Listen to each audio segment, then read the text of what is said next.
দেখ, প্রথমেই বলে রাখি অভিব্যক্তি মানে কি, যেটা হচ্ছে মানে আমরা চেঞ্জ করি, সবসময় চেঞ্জ হয়, যেটা মানে তাড়াতাড়ি যেটা চেঞ্জ হয়ে যায় সেটা হচ্ছে অভিযোজন। আর অভিব্যক্তি মানে কি, অভিব্যক্তি মানে যেটা হচ্ছে অনেক দিন পরে, মানে লক্ষ লক্ষ বছর পরে যেটা আর কি চেঞ্জ হয়, একটা প্রজাতির থেকে আরেকটা প্রজাতি তৈরি হয়ে গেল, ওটাই কি বলবো, অভিব্যক্তি। অভিযোজন মানে কি বললাম, যেটা রেগুলারলি চেঞ্জ হয়, মানে ধর রেগুলারলি বলতে অতটাও রেগুলারলি না, ধর কোনো একটা জায়গায় একরকম ওয়েদার আছে, ওই ওয়েদারের জন্য ওখানে জীবগুলো বিশেষ রকম হয়, ওদের কিছু বিশেষ বৈশিষ্ট্য দেখা যায়, ওগুলো আমরা কি বলি, যে অভিযোজন হয়েছে, ঠিক আছে। আর প্রজাতিটাই যখন চেঞ্জ হয়ে যাচ্ছে তখন কি বলবো, অভিব্যক্তি। যেমন তোর ওই ইয়ে ছিল না, এই এপ এপ থেকে যে মানুষের তৈরি হয়েছিল, সেটা একটা কি, অভিব্যক্তি।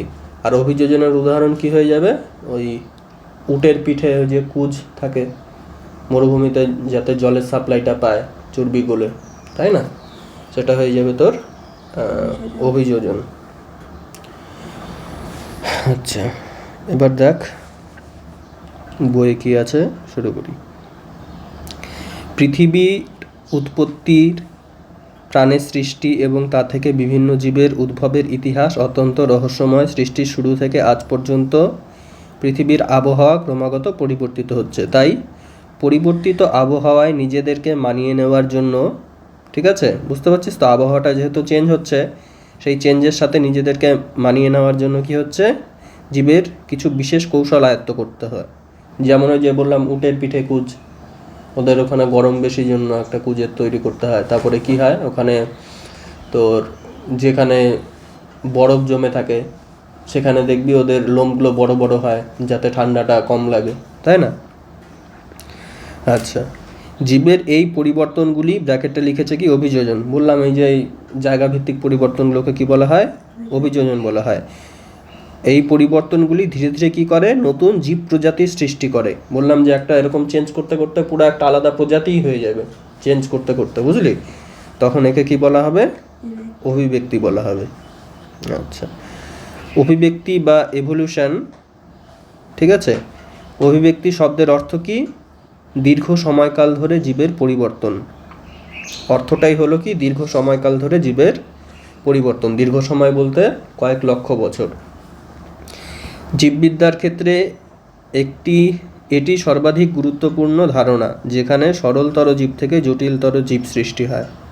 বোঝা গেল, প্রথমে সিম্পল জীব ছিল, তারপর পরিবেশের বিভিন্ন পরিবর্তন হচ্ছে, ওখানে মানিয়ে নেওয়ার জন্য বিভিন্ন জটিলভাবে শরীরের মধ্যে চেঞ্জ হচ্ছে, তাই না, ওই জন্য সরলতর জীব থেকে কি হবে, জটিলতর জীব তৈরি হবে।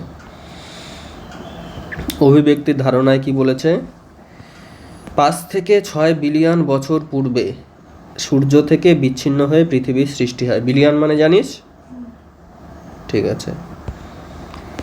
ধীরে ধীরে পৃথিবীর উত্তাপ কমে এবং 3.7 বিলিয়ন বছর আগে পৃথিবীতে এককোষী জীবরূপে প্রাণের উৎপত্তি ঘটে। প্রথমে পৃথিবীতে প্রাণ ছিল না, তারপর ধীরে ধীরে অনেক দিন পরে কি হলো, প্রাণের সৃষ্টি হলো, তাই না। তারও কয়েক কোটি বছর পর বর্তমানে পৃথিবীর জলবায়ু মোটামুটি স্থিতিশীল। বোঝা গেল, এখনকার জলবায়ু কি খুব একটা চেঞ্জ হচ্ছে না, মোটামুটি স্থিতিশীল। পৃথিবীতে এখন বিভিন্ন প্রকার জীবের বসবাস দেখা যাচ্ছে, তাই না। আচ্ছা, এই দীর্ঘ সময়ে, মানে ওই প্রথম যে প্রাণের সৃষ্টি হলো তার থেকে এখনকার যে সময়, এই সময় কি হলো, জীবের কি পরিবর্তন হলো। প্রথমে জীবটা কি ছিল, একদম সহজ সরল ছিল, তাই না, এককোষী সরল জীব থেকে এখন অনেক জীব তৈরি হয়েছে, জটিল মেকানিজম যুক্ত। আমাদের শরীরে কি একটা কোষ আছে, কত কোষ আছে আমরা গুনতেই পারবো না, তাই না, লক্ষ লক্ষ কোষ আছে। তো সেই সব কোষ দিয়ে তোর কলা, তারপরে অঙ্গতন্ত্র, তাই না, খুব জটিল একটা সিস্টেম তৈরি হয়েছে। আর এগুলো বিভিন্ন রকম তৈরি হয়েছে, মানুষের একরকম, কুকুরের একরকম, গাছের একরকম, ওগুলোই বলেছে। এবার কি, জীবের দীর্ঘমেয়াদী ক্রিয়াশীল ক্রমপরিবর্তনের পদ্ধতিটিকেই কি বলা হয়, বিবর্তন বা অভিব্যক্তি বলা হয়। অভিব্যক্তির পথে নতুন জীব প্রজাতির আবির্ভাব ঘটে, অর্থাৎ ধীর অবিরাম ও গতিশীল পরিবর্তনের দ্বারা কোনো সরলতর জীব থেকে জটিল ও উন্নততর নতুন জীব প্রজাতির উদ্ভব ঘটাকেই কি বলা হয়? অভিব্যক্তি বা বিবর্তন বলা হয়। এখানে কি সংজ্ঞাটা দিয়েছে, বোঝা গেল? ব্র্যাকেটে কি দিয়েছে? বিজ্ঞানী হারবার্ট স্পেন্সার সর্বপ্রথম ইভলিউশন শব্দটির প্রচলন করেন। হারবার্ট স্পেন্সার, ঠিক আছে? এটা এমসিকিউ আসলে আসতে পারে, অতটা ইম্পর্টেন্ট নয়। আচ্ছা, ইভলভিয়ার শব্দের অর্থ কি? ল্যাটিন শব্দ, এর অর্থই হচ্ছে ইভলিউশন, ঠিক আছে? আর যার অর্থ কি? আনফোল্ড বা উন্মোচন করা, এখান থেকে ইভলিউশন শব্দটি এসেছে। আচ্ছা, গুরুত্ব কি বলেছে? অভিব্যক্তির অর্থ কিন্তু উন্নত বা ভালো জীব সৃষ্টি নয়, এটি হলো প্রাকৃতিক নির্বাচনের প্রভাবে নতুন নতুন জীব প্রজাতির উৎপত্তি। মানে তুই যদি ভাবিস যে উন্নত জীব সৃষ্টি করার জন্য হচ্ছে অভিব্যক্তি হচ্ছে, এটা কিন্তু না। অভিব্যক্তি কেন সৃষ্টি হচ্ছে? প্রাকৃতিক নির্বাচন বলে আমরা একটা জিনিস পড়ব, সেখানে থেকে নতুন নতুন জীব প্রজাতির কিভাবে উৎপত্তি হচ্ছে সেটা ম্যাটার করে। মানে উন্নত জীব সৃষ্টিটা ম্যাটার করে না, ওই প্রকৃতি কাকে সাপোর্ট করবে, কোন টাইপের জীবকে সাপোর্ট করবে, সেই অনুযায়ী পরিবর্তন হবে, বোঝা গেল? তাই অভিব্যক্তির পথে সরল ব্যাকটেরিয়া থেকে জটিল সকল জীব পৃথিবীতে আজ বর্তমান রয়েছে। সৃষ্ট সকল জীবই তাদের বর্ণ, গন্ধ, আকার, আকৃতি, আচরণের দিক থেকে আলাদা। তাই বলা যায় জীববৈচিত্র্যের সৃষ্টির কারণ হলো কি? অভিব্যক্তি। প্রথমে বলেছিল যে একটা সরল জীব থেকে বিভিন্ন প্রকার জটিল জীব তৈরি হবে, তাই না? তাহলে বিভিন্ন প্রকার যে জীব হচ্ছে, এটার কারণ কি? অভিব্যক্তি। অভিব্যক্তির জন্য আলাদা আলাদা রকম জটিল জীব তৈরি হচ্ছে। আচ্ছা, অভিব্যক্তি মোটামুটি বোঝা গেল। হ্যাঁ, না অভিযোজন কি সেটাও আমরা বুঝে গেছি। এবার এই চ্যাপ্টারের মানে ধীরে ধীরে শুরু হচ্ছে এই চ্যাপ্টারটা। এতক্ষণ ছিল বেসিক কিছু জিনিস। জীবনের উৎপত্তি কিভাবে ঘটলো সেটা এখন আমরা পড়ব, ঠিক আছে? Origin of life. জীববিজ্ঞানের বর্তমান ধারণা অনুযায়ী জীবনের উৎপত্তি হঠাৎ করে হয়নি। অনেকগুলি জৈব রাসায়নিক পরিবর্তন ধীরে ধীরে সমন্বিত হয়ে প্রাণের উৎপত্তি ঘটেছে। রাশিয়ান বিজ্ঞানী কি? আলেকজান্ডার ওপারিন, বোঝা গেল? আলেকজান্ডার ওপারিন, এটা কিন্তু important. The origin of life on earth নামক বইটার নামও important. The origin of life on earth মানে পৃথিবীতে জীবন সৃষ্টি আর কি নামক বইয়ে জীবনের উৎপত্তি সংক্রান্ত ওপারিনের প্রকল্পটি ব্যাখ্যা করেন, বোঝা গেল? বিজ্ঞানী ওপারিন কি করছে? তার যে একটা বই আছে the origin of life on earth, সেই বইয়ে তার একটা প্রকল্প আছে ওপারিনের, যে কীভাবে পৃথিবীতে জীবনের সৃষ্টি হলো সেটা ব্যাখ্যা করেন। পরবর্তীকালে ব্রিটিশ বিজ্ঞানী JBS হ্যালডেন রেশনালিস্ট অ্যানুয়াল নামক জার্নালে প্রায় একই রকম একটি মতবাদ প্রকাশ করেন। মানে দুজনেই একই রকম, হ্যালডেন আর কি বলছে আলেকজান্ডার ওপারিন, এরা দুজন একই রকম একটা থিওরি দেন। কিসের থিওরি? পৃথিবীতে প্রাণের কীভাবে সৃষ্টি হলো সেই থিওরি। দেখ, জৈব রসায়ন, জীববিদ্যা ও ভৌগোলিক তথ্যের ওপর ভিত্তি করে গড়ে ওঠা তাদের এই মতবাদটি ওপারিন ও হ্যালডেন প্রকল্প নামে পরিচিত। ওপারিন ও হ্যালডেনের এই মতবাদটি জীবনের উৎপত্তিকে সর্বপ্রথম বৈজ্ঞানিকভাবে ব্যাখ্যা করতে সক্ষম হয়, বোঝা গেল? আরও বিভিন্ন থিওরি ছিল প্রাণের উৎপত্তির।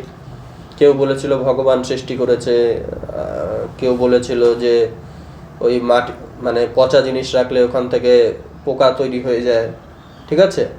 পচা জিনিস রাখলে যে পোকা তৈরি হয়ে যায়, তাহলে ওরা বলেছে পচা জিনিস থেকে সৃষ্টি হয়েছে। এরকম বিভিন্ন টাইপের মতবাদ ছিল যে জীবনের উৎপত্তি কিভাবে হয়। কিন্তু প্রথম বৈজ্ঞানিক মানে বিজ্ঞান মনস্কভাবে যাকে বিশ্লেষণ করা যায় সেরকম যুক্তিটা কে দিয়েছিল? হ্যালডেন আর ওপারিন। আচ্ছা, প্রাণ সৃষ্টির বিভিন্ন ধাপ, এদের এবার তত্ত্বটা আমাদেরকে আর কি পড়তে হবে, ঠিক আছে। দেখ কি বলেছে, ওপারিন হ্যালডেন প্রকল্প অনুযায়ী জীবনের উৎপত্তিকে কতগুলি পর্যায়ে বিভক্ত করা যায়। যেমন কি প্রথম পর্যায় হচ্ছে পৃথিবীর উৎপত্তি ও তার প্রাচীন পরিবেশ। দ্বিতীয় পর্যায় কি জীবনের রাসায়নিক উৎপত্তি বা কেমোজেনি, ঠিক আছে, এটা ইম্পর্টেন্ট সবচেয়ে, জীবনের রাসায়নিক উৎপত্তি বা কেমোজেনি। আর তৃতীয় পর্যায়ে কি জৈবিক বিবর্তন বা বায়োজেনি। তাহলে প্রাণের উৎপত্তিটা কি হচ্ছে কেমোজেনি, আর বিবর্তনটা কি হচ্ছে বায়োজেনি, ঠিক আছে।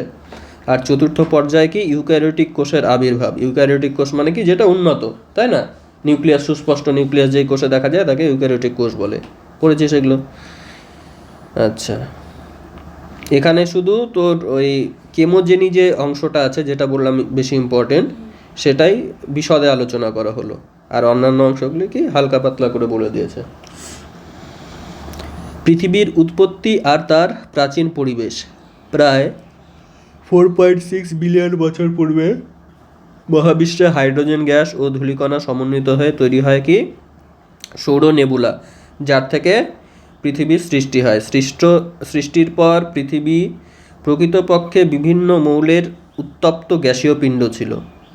কত টেম্পারেচার কত ছিল, 5,000 থেকে 6,000 ডিগ্রি সেন্টিগ্রেড। 100 ডিগ্রি সেন্টিগ্রেডে যেখানে জল ফুটতে শুরু করে এখানে ভাগ 5,000 থেকে 6,000 ডিগ্রি সেন্টিগ্রেড। সূর্যের বাইরে মোটামুটি এরকম টেম্পারেচার থাকে। আচ্ছা, পরবর্তীকালে পৃথিবীর উত্তাপ ক্রমশ আরও হ্রাস পায় এবং জলচক্রের উৎপত্তি ঘটে। এইভাবে পৃথিবীতে প্রথম সমুদ্রের আবির্ভাব ঘটে। আদি পৃথিবীর বায়ুমণ্ডলে হাইড্রোজেন, জলীয় বাষ্প, মিথেন, অ্যামোনিয়া প্রভৃতি গ্যাস বিন্যস্ত থাকলেও মুক্ত অক্সিজেন গ্যাস ছিল না, অর্থাৎ পরিবেশ ছিল বিজারক প্রকৃতির। এই লাইন দুটো খুবই ইম্পর্টেন্ট। বায়ুমণ্ডলে কী কী ছিল, 1 নম্বর জলীয় বাষ্প, 1 নম্বর হাইড্রোজেন, 2 নম্বর জলীয় বাষ্প, 3 নম্বর মিথেন, ঠিক আছে, আর কি 4 নম্বর অ্যামোনিয়া। 4টা জিনিস, মিথেন, অ্যামোনিয়া, আর এদিকে হাইড্রোজেন, জলীয় বাষ্প, মিথেন, অ্যামোনিয়া, হাইড্রোজেন, জলীয় বাষ্প, ঠিক আছে। কিন্তু যেটা ছিল না সেটাও ইম্পর্টেন্ট, সেটা হচ্ছে কি মুক্ত অক্সিজেন। মুক্ত অক্সিজেন কিন্তু ছিল না, ওই জন্য এটাকে কি বলা হচ্ছে বিজারক প্রকৃতির। প্রশ্ন দিয়েই দিতে পারে জারক প্রকৃতির ছিল না বিজারক প্রকৃতির ছিল, সত্য মিথ্যা, তুই কি বলবি বিজারক প্রকৃতির, কারণ অক্সিজেন ছিল না। অক্সিজেন যুক্ত হওয়াকে কি জারণ বলে, তাই না, তো অক্সিজেন ছিল না জন্য বিজারক প্রকৃতির।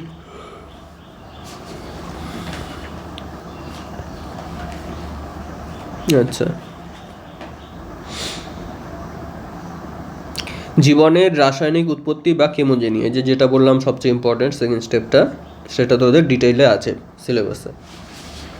দেখ, প্রাচীন পৃথিবীর পরিবেশে উপস্থিত বিভিন্ন অজৈব রাসায়নিক উপাদান, মৌল ও যৌগ থেকে জীবদেহের পক্ষে গুরুত্বপূর্ণ জৈব যৌগ সৃষ্টির ধারাবাহিক রাসায়নিক বিক্রিয়াগুলিকেই জীবনের রাসায়নিক উৎপত্তি বা কেমোজেনি বলে। তাহলে কেমোজেনি কাকে বলছে বল, প্রাচীন পরিবেশে, পৃথিবীর প্রাচীন পরিবেশে বিভিন্ন যে অজৈব রাসায়নিক মৌল উপাদান ছিল, অজৈব থেকে, এই যে এই কথাটা ইম্পর্টেন্ট, অজৈব রাসায়নিক পদার্থ থেকে কি তৈরি হচ্ছে, জীবদেহের পক্ষে গুরুত্বপূর্ণ জৈব যৌগের সৃষ্টি।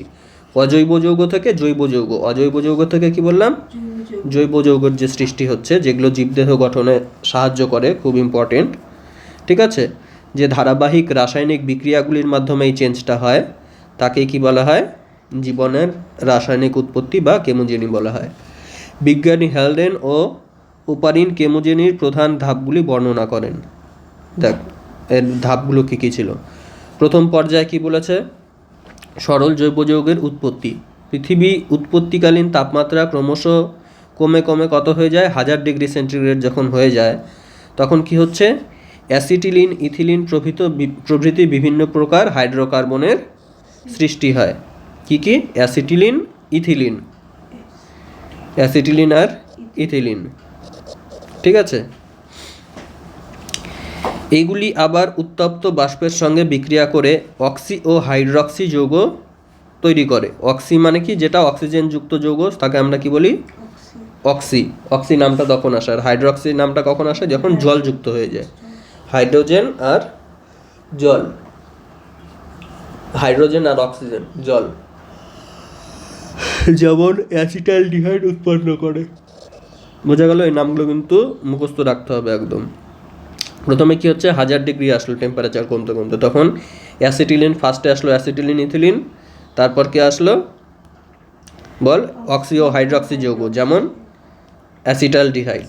ঠিক আছে, এই যৌগগুলি আবার পরবর্তী ধাপে সরল জৈব যৌগ যেমন শর্করা, অ্যামাইনো অ্যাসিড, ফ্যাটি অ্যাসিড ইত্যাদি তৈরি করে।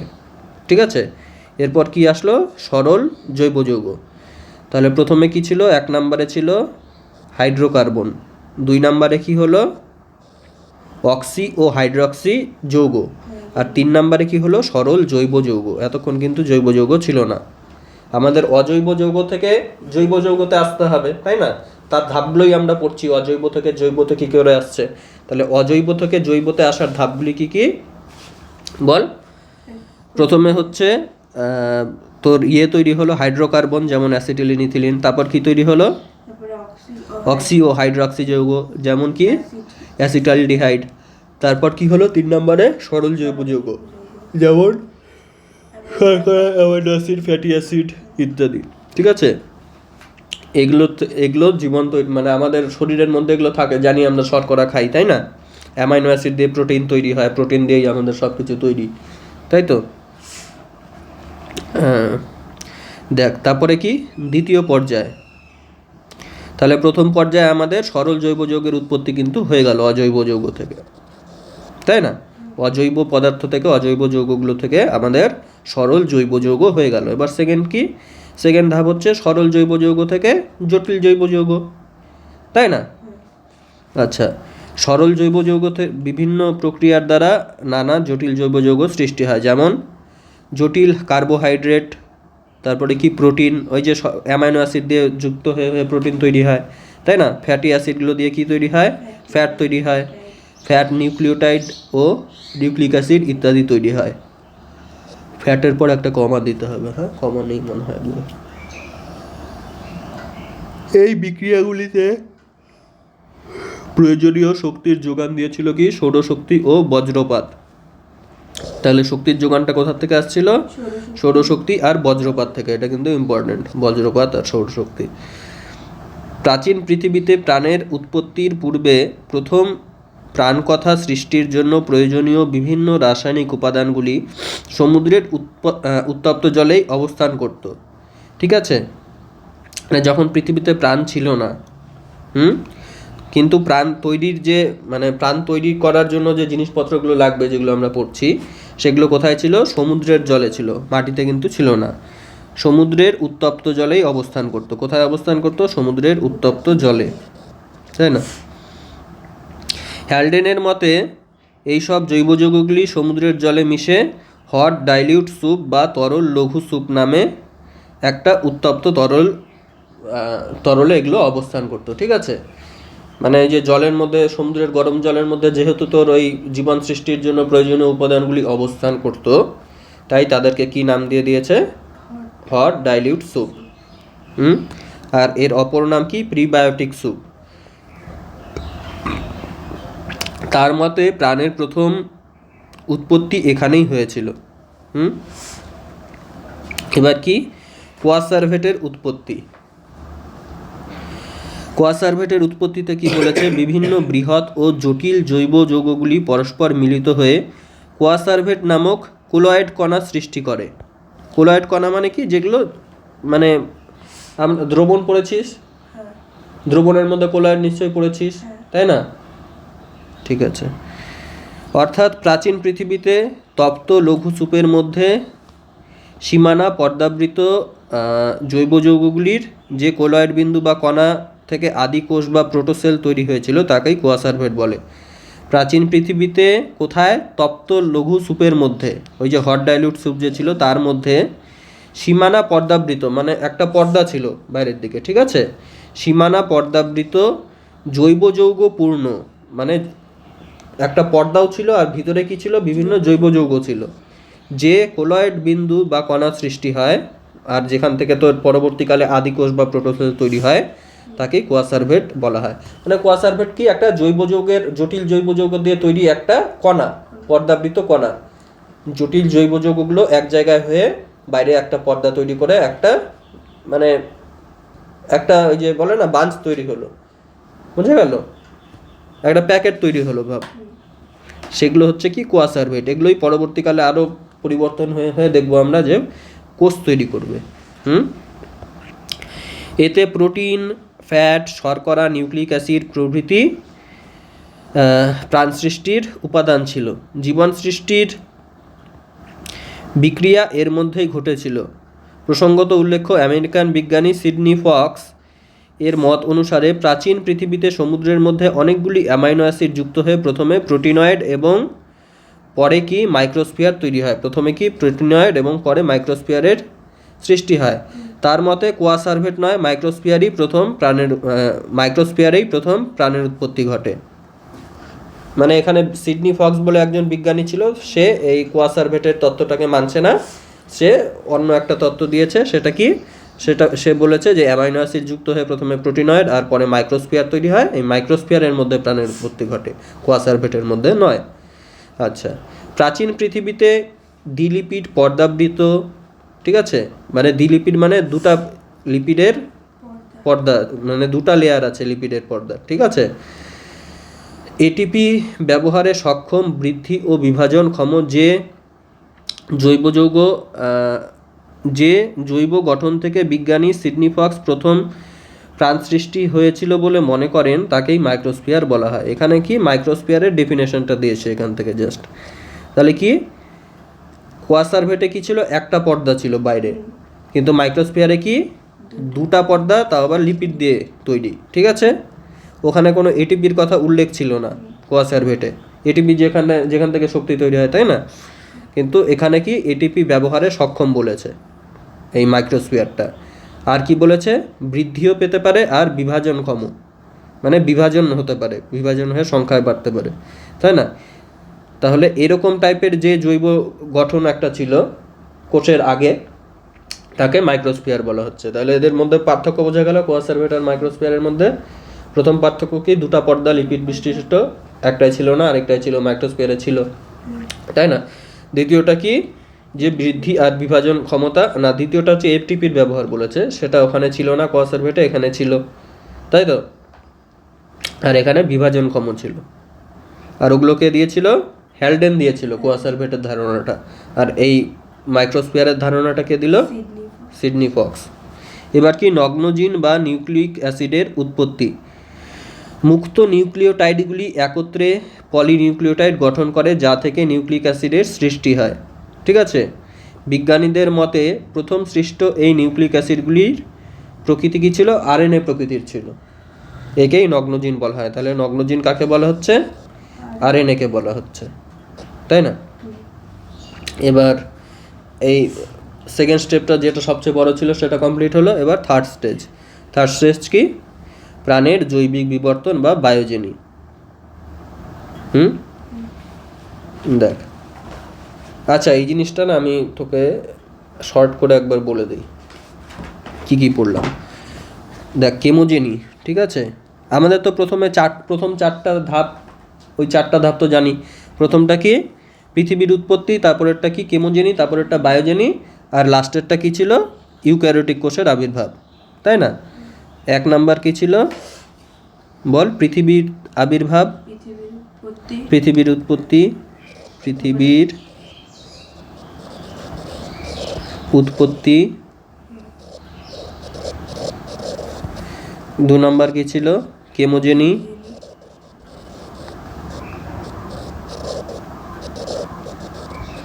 3 নাম্বার কি ছিল, বায়োজেনি।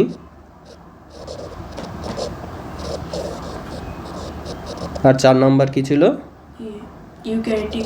ইউক্যারিওটিক কোষের আবির্ভাব।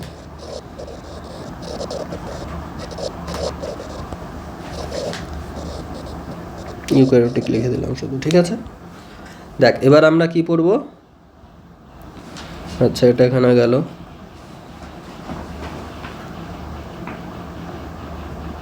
এটা এখানে রাখলাম। এবার আমরা কি পড়ছি এখানে, কোনটাকে ডিটেইলে পড়ছি, কেমোজেনি যেটা, সেটা তো কেমোজেনি।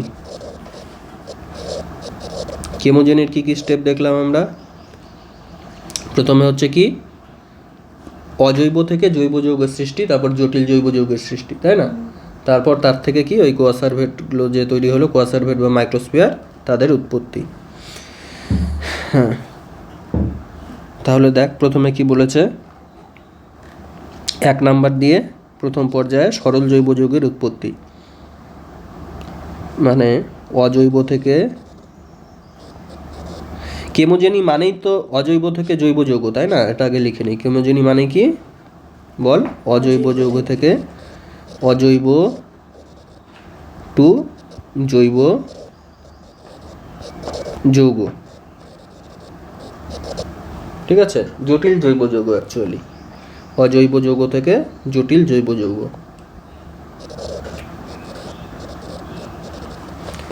ঠিক আছে, এবার কি বলেছে ফার্স্ট স্টেপ,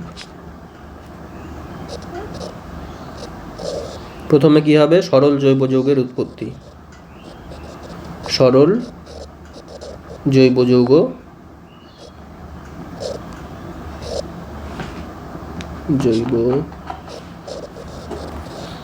যৌগ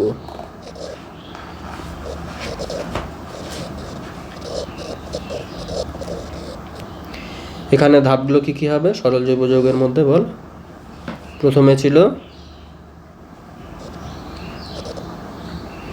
প্রথমে কি ছিল? হাইড্রোজেন গ্যাস ছিল, জলীয় বাষ্প ছিল মানে H2O ছিল, তাই না? আর কি ছিল? মিথেন ছিল, আর কি ছিল? অ্যামোনিয়া ছিল। এই 4টা জিনিস ছিল, তাই তো? এই 4টা জিনিস থেকে কি তৈরি হলো বল? হাইড্রোকার্বন, তাই না? আর মুক্ত অক্সিজেন ছিল না, এটা লিখে দিই, অক্সিজেন ছিল না। এখান থেকে কি তৈরি হলো? বিজারক প্রকৃতির পরিবেশ থেকে কোথায় গেল পৃথিবীর উৎপত্তি, প্রথমে হাইড্রোকার্বন তৈরি হলো, তাই না? হাইড্রোকার্বন, আচ্ছা নিচে লিখি, হ্যাঁ, এগুলো থেকে কি তৈরি হচ্ছে? হাইড্রোকার্বন।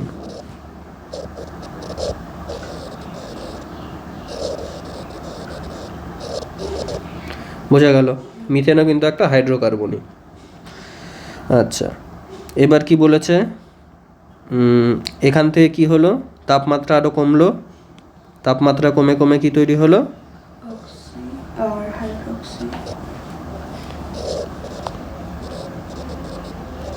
অক্সি ও হাইড্রক্সি যৌগ।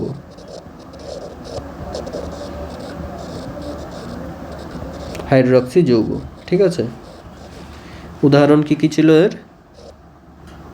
অ্যাসিটাইলডিহাইড একটাই উদাহরণ দিয়েছিল, অ্যাসিটালডিহাইড, তাই না? আচ্ছা, হাইড্রোকার্বন গেল। এরপর কি বলেছে এখান থেকে?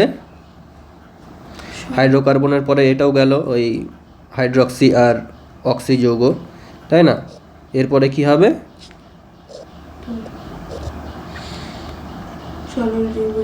সরল জৈব যৌগ বিভিন্ন।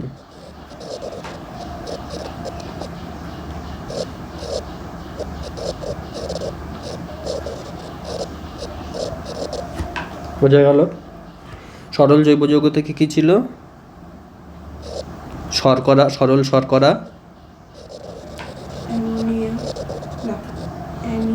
অ্যামিনো অ্যাসিড যেটা থেকে প্রোটিন তৈরি হয়, অ্যামিনো অ্যাসিড আর কি ফ্যাটি অ্যাসিড।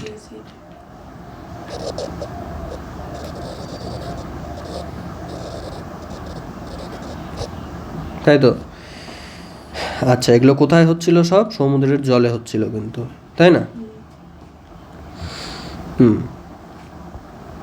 এবার কি দেখ, সরল জৈব যৌগের উৎপত্তি হয়ে গেল। এবার হচ্ছে কোয়াসারভেটের উৎপত্তি।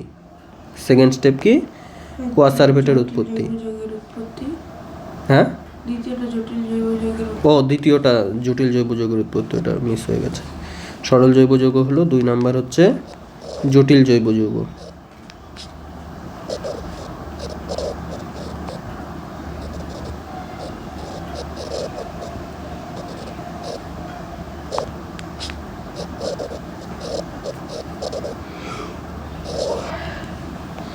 কি হচ্ছে, এই সরল জৈব যৌগ থেকে ক্রমশ জটিল জৈব যৌগ তৈরি হচ্ছে, তাই না? হ্যাঁ। আচ্ছা, কি কি ছিল জটিল জৈব যৌগ? জটিল কার্বোহাইড্রেট, প্রোটিন, ফ্যাট।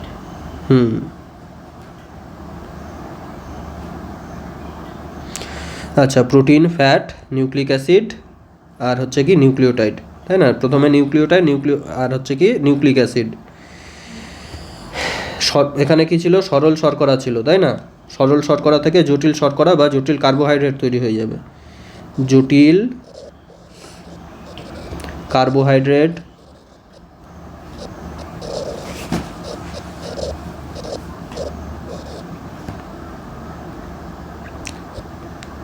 কি লিখলাম,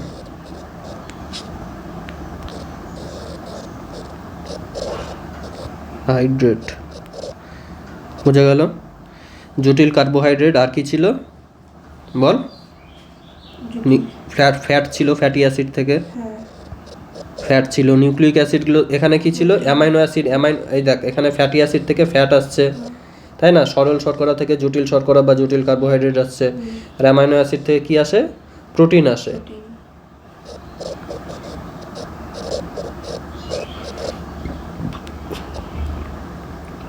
আরও কি তৈরি হচ্ছিল, নিউক্লিক অ্যাসিড আর নিউক্লিওটাইড।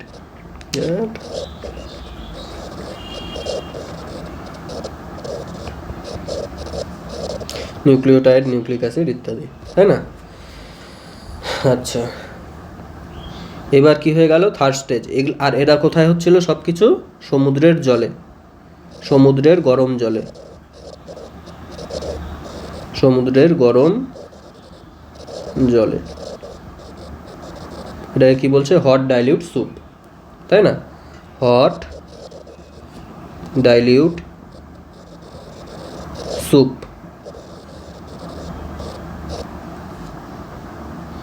ডি এটা, আচ্ছা স্যার, হয়ে গেল। এবার কি থার্ড স্টেজ? থার্ড স্টেজ হচ্ছে কি, কোয়াসারভেট বা মাইক্রোস্ফিয়ার, তাই না? একজনের মতে কোয়াসারভেট, আরেকজনের মতে কি মাইক্রোস্ফিয়ার। কোয়াসারভেট বা মাইক্রোস্ফিয়ার।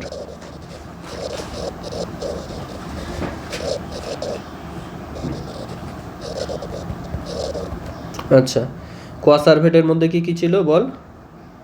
কোয়াসারভেট ছিল একটা পর্দা, ছিল একটা পর্দা।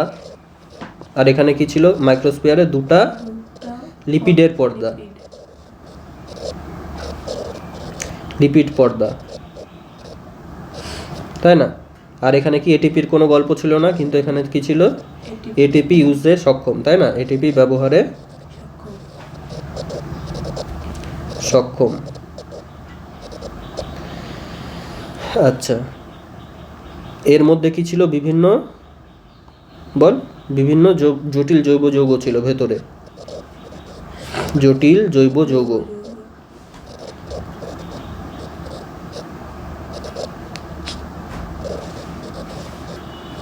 আর এখানে কি ছিল, এর ভেতরে প্রোটিন ছিল, তাই না? দ্বিলিপিড ব্যবহৃত বিভাজনক্ষম প্রোটিনের কথা বলেনি, প্রোটিনয়েড বা মাইক্রোস্ফিয়ার। এটার আরেকটা নাম কি ছিল, প্রোটিনয়েড। এটা আগে লিখে নিই দাদা।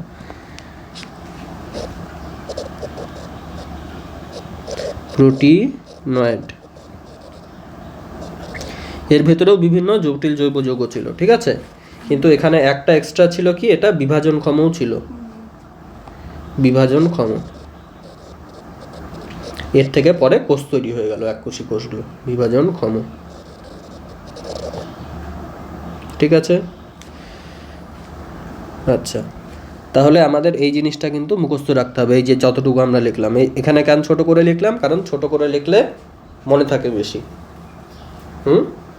তোরাও এরকম করে লিখে নিবি, খাতায় লিখে নিয়ে বারবার করে প্র্যাকটিস করতে হবে। এটা 5 নম্বরের প্রশ্ন হিসাবে পরীক্ষায় দিয়ে দেওয়ার চান্স কিন্তু বেশি, তাই না? এবারে দেখেছিলি মাধ্যমিকের পরীক্ষার প্রশ্ন? হ্যাঁ দেখেছিলাম, কোশ্চেনগুলো দেখা হয়নি। আছে, এখন নেই না? ম্যামের কাছ থেকে নিতে হবে। ঠিক আছে, তাহলে কেমোজেনিতে কি ছিল, কেমোজেনি মানে কি ছিল বল? অজৈব যৌগ থেকে জটিল জৈব যৌগের সৃষ্টি, আর ওখান থেকে পরে তোর এককোষী কোষ তৈরি হবে, প্রাণের সৃষ্টি হবে, তাই না? দেখ, জটিল জৈব যৌগ তথা, এখানে তথা এককোষী কোষ লিখে দেয়, একদম এককোষী, এখানেই প্রাণের উৎপত্তিটা হচ্ছে, বুঝলি? এককোষী কোষের উৎপত্তি, অজৈব যৌগ থেকে জটিল জৈব যৌগ তথা এককোষী প্রাণের উৎপত্তি, শর্টে লিখলাম আমি এটা। এবার তিনটা ধাপ কি কি? একটা হচ্ছে প্রথমে সরল জৈব যৌগ উৎপত্তি, দ্বিতীয় ধাপ হচ্ছে জটিল জৈব যৌগের উৎপত্তি, তৃতীয় ধাপ হচ্ছে প্রাণের জাস্ট আগের স্টেপটা, মানে কি কোয়াসার্ভেট বা মাইক্রোস্ফিয়ারের আবির্ভাব। তাহলে প্রথমটাই কি ছিল? প্রথমে ওই অজৈব যৌগগুলোর নাম লিখলাম আমি। অজৈব যৌগের থেকে কি হলো? শক্তিটা কি হবে এখানে? শক্তি কোথা থেকে পাবে এই বিক্রিয়াগুলোর জন্য? সব শক্তি পাবে হচ্ছে বজ্রপাত, আর সৌরশক্তি। বজ্রপাত আর কি? সৌরশক্তি, তাই না? সূর্যের থেকে শক্তি আর বজ্রপাত দিয়ে এই ঘটনাগুলো সব হবে। আর টেম্পারেচার, এই হট ডাইলিউট সুপের টেম্পারেচার 1000 ডিগ্রি লিখেছি আমি, এখানে টেম্পারেচার কত ছিল? 1000 ডিগ্রি সেন্টিগ্রেড। আর কিছু মুখস্থ করার নেই, কয়েকটাই মুখস্থ করার জিনিস। প্রথমে বল হাইড্রোকার্বন, তারপরে কি? হাইড্রোকার্বন থেকে অক্সি আর হাইড্রক্সি যৌগ, তারপরে বিভিন্ন সরল জৈব যৌগ। বল হাইড্রোকার্বন, কার্বন, তারপর প্রোটিন, না প্রথমে বল হাইড্রোকার্বন, হাইড্রোকার্বন, তারপরে কি? অক্সি আর হাইড্রক্সি যৌগ, বল অক্সি হাইড্রক্সি যৌগ, হাইড্রক্সি যৌগ, তারপরে কি? সরল জৈব যৌগ। হ্যাঁ, এবার কি হচ্ছে? তোর অক্সি আর হাইড্রক্সি যৌগের উদাহরণ কি ছিল? Acetaldehyde, acetaldehyde. আর তোর হচ্ছে সরল জৈব যৌগের মধ্যে কি? সরল শর্করা, অ্যামাইনো অ্যাসিড, ফ্যাটি অ্যাসিড। শর্করা, অ্যামাইনো অ্যাসিড, ফ্যাটি অ্যাসিড, শর্করা, অ্যামাইনো অ্যাসিড, ফ্যাটি অ্যাসিড, তিনটা জিনিস কিন্তু খুবই ইম্পর্টেন্ট। এই তিনটা দিয়ে আমাদের শরীরটা তৈরি হয়, ঠিক আছে? শর্করা আমাদের খাদ্য যেগুলো, ঠিক আছে? দেখিস না আমরা খাই 3 ধরনের, পড়ি যে খাওয়ার মধ্যে কি থাকে? প্রোটিন খেতে বলে, দেখিস না যারা জিম করে প্রোটিন খেতে বলে, ফ্যাট কম খেতে বলে। তাহলে ফ্যাটও এক ধরনের খাবার, তারপরে হচ্ছে কি প্রোটিনও এক ধরনের খাবার, আর কি হচ্ছে শর্করা, যেটা খেলে এনার্জি পায়, জিমের আগে খেতে বলে, প্রি ওয়ার্কআউট বলে না, মিল। তো সেগুলো হচ্ছে কি শর্করা। তো এই তিনটা জিনিস, ওই যে জিমের যে তিনটা জিনিস আমরা শুনি ওখান থেকে মনে রাখবি, জিমের থেকে ওই তিনটা জিনিস এখানে আছে, সরল শর্করা, অ্যামাইনো অ্যাসিড আর ফ্যাটি অ্যাসিড, ঠিক আছে? মানে ওগুলোর আগের স্টেপগুলো আছে। ফ্যাট তো নেই, ফ্যাটি অ্যাসিড আছে। প্রোটিন তো নেই, অ্যামাইনো অ্যাসিড আছে। অ্যামাইনো অ্যাসিড দিয়ে যেহেতু প্রোটিন গঠিত হয়। আর সরল শর্করা দিয়ে কি তৈরি হচ্ছে? জটিল কার্বোহাইড্রেট, ফ্যাটি অ্যাসিড দিয়ে ফ্যাট, আর এখান থেকে অ্যামাইনো অ্যাসিড দিয়ে নিউক্লিওটাইড, নিউক্লিক অ্যাসিড আর কি প্রোটিন তৈরি হচ্ছে। হয়ে গেল তাহলে সরল জৈব যৌগ থেকে প্রথমে অজৈব যৌগ থেকে সরল জৈব যৌগ, তাই না? এবার সরল থেকে জটিল জৈব যৌগ হয়ে গেল। এবার কি লাস্টেরটা কি? হট ডাইলিউট স্যুপ যেটা ছিল, সেগুলো মানে সমুদ্রের জলে এইসব ঘটনা হচ্ছে জন্য একে হট ডাইলিউট স্যুপ বলা হচ্ছে। এরপরে কি কোয়াসার্ভেট তৈরি হচ্ছে বা মাইক্রোস্ফিয়ার, মানে ওগুলো দলা পাকানো শুরু করছে সব, বোঝা গেল? ওগুলো দলা পাকানো শুরু করছে, দলা পাকিয়ে কি তৈরি হবে বল? কোয়াসার্ভেট বা মাইক্রোস্ফিয়ার তৈরি হবে, ঠিক আছে?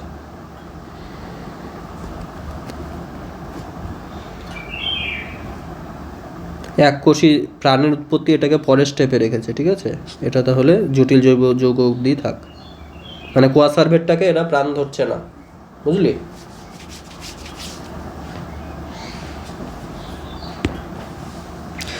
কি বলেছে? প্রাণের জৈবিক বিবর্তন বা বায়োজেনি প্রায় 3.7 বিলিয়ন বছর আগে আদিকোষের উৎপত্তি ও জীবনের অভিব্যক্তির ঘটনাকে কি বলা হচ্ছে? বায়োজেনি। তাহলে জীবনের উৎপত্তিটা কোথায় ঘটছে? বায়োজেনিতে ঘটছে, কেমোজেনিতে কিন্তু না, ওটা একটু ভুল বলেছিলাম।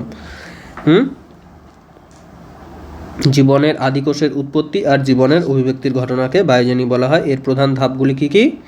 প্রোটোসেলের উৎপত্তি, তারপর কি প্রোক্যারিওটিক জীবের আবির্ভাব, তারপর কি বলছে? স্বভোজিতার উদ্ভব। স্বভোজিতা মানে কি? নিজে নিজে খাবার তৈরি করতে পারে, ঠিক আছে? যেমন গাছ। প্রোটোসেলের উৎপত্তিতে কি বলেছে? কোয়াসার্ভেটগুলির মধ্যে নিউক্লিক অ্যাসিড যুক্ত হলে প্রোটোসেল বা আদিকোষ সৃষ্টি হয়।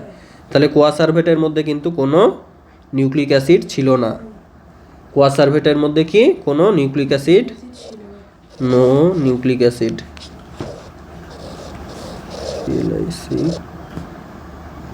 অ্যাসিড, কোনো নিউক্লিক অ্যাসিড কিন্তু ছিল না, তাই না? ওখানে নিউক্লিক অ্যাসিড যখন যুক্ত হয়ে যাচ্ছে তখনই সেটাকে আমরা কি বলছি, আদিকোষ বা প্রোটোসেল। বোঝা গেল?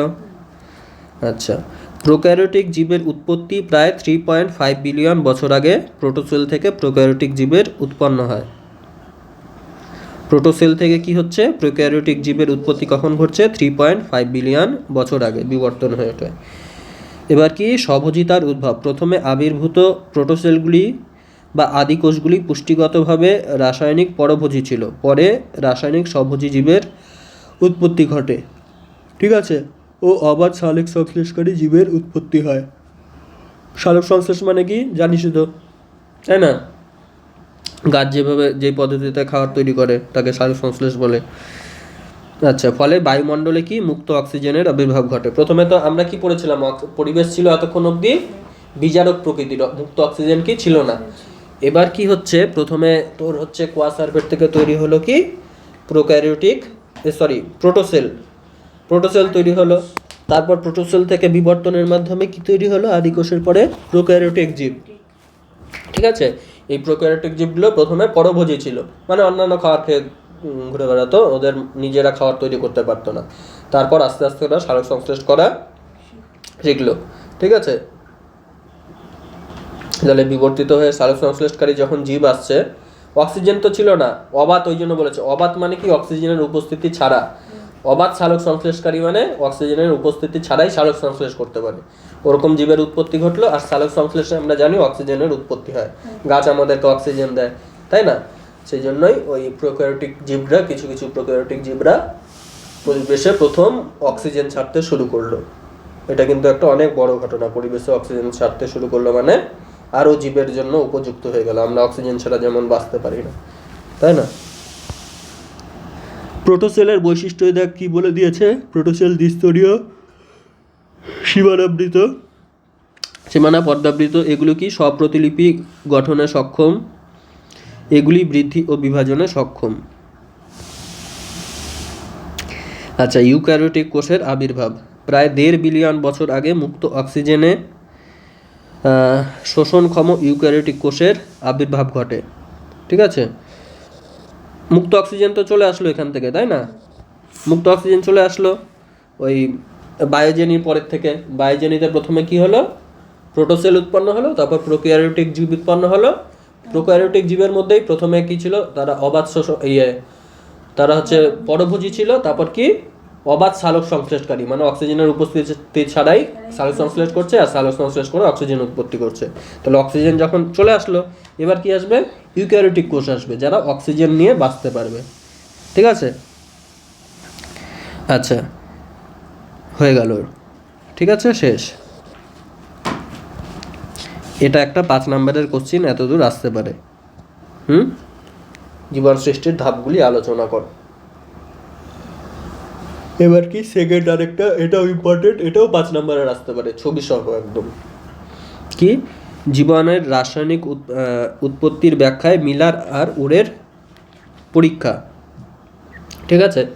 মানে এই যে এই পদ্ধতিটা যে আমরা পড়লাম, এটা সত্যিকারই হয় কিনা, অজৈব যৌগ থেকে জৈব যৌগের সৃষ্টি হয় কিনা, কেমোজেনিটাকে সাপোর্ট করছে কিনা বাস্তব জীবনের, আমরা ওটা প্রয়োগ করে দেখব। মানে আমরা এমন একটা পরিবেশ বানাবো যেই পরিবেশটা কি ওই আদিম পৃথিবীতে ছিল, ওই খুব টেম্পারেচার ছিল, তারপরে কি খুব বৃষ্টিপাত হতো, বজ্রপাত হতো, বৃষ্টিও হতো সম্ভবত, হ্যাঁ বৃষ্টি হতো। আর হচ্ছে তোর প্রচণ্ড টেম্পারেচার ছিল। আমরা এরকম একটা আর্টিফিশিয়াল জিনিস তৈরি করব, পরিবেশ তৈরি করব। সেই পরিবেশের মধ্যে আমরা দেখব যে আমাদের জটিল জৈব যৌগগুলো সৃষ্টি হচ্ছে না হচ্ছে না। যদি হয় তাহলে এটা সাপোর্ট করছে পরীক্ষাটাকে, হ্যাঁ এইভাবেই হয়েছে। তো এবার আমরা পরীক্ষাটা পড়ব, ঠিক আছে। জীবনের উৎপত্তি সম্পর্কিত ওপারিন ও হ্যালডেনের মতবাদের সাপেক্ষে বিজ্ঞানীরা বিভিন্ন পরীক্ষা নিরীক্ষা করেছিলেন। এদের মধ্যে সর্বপ্রথম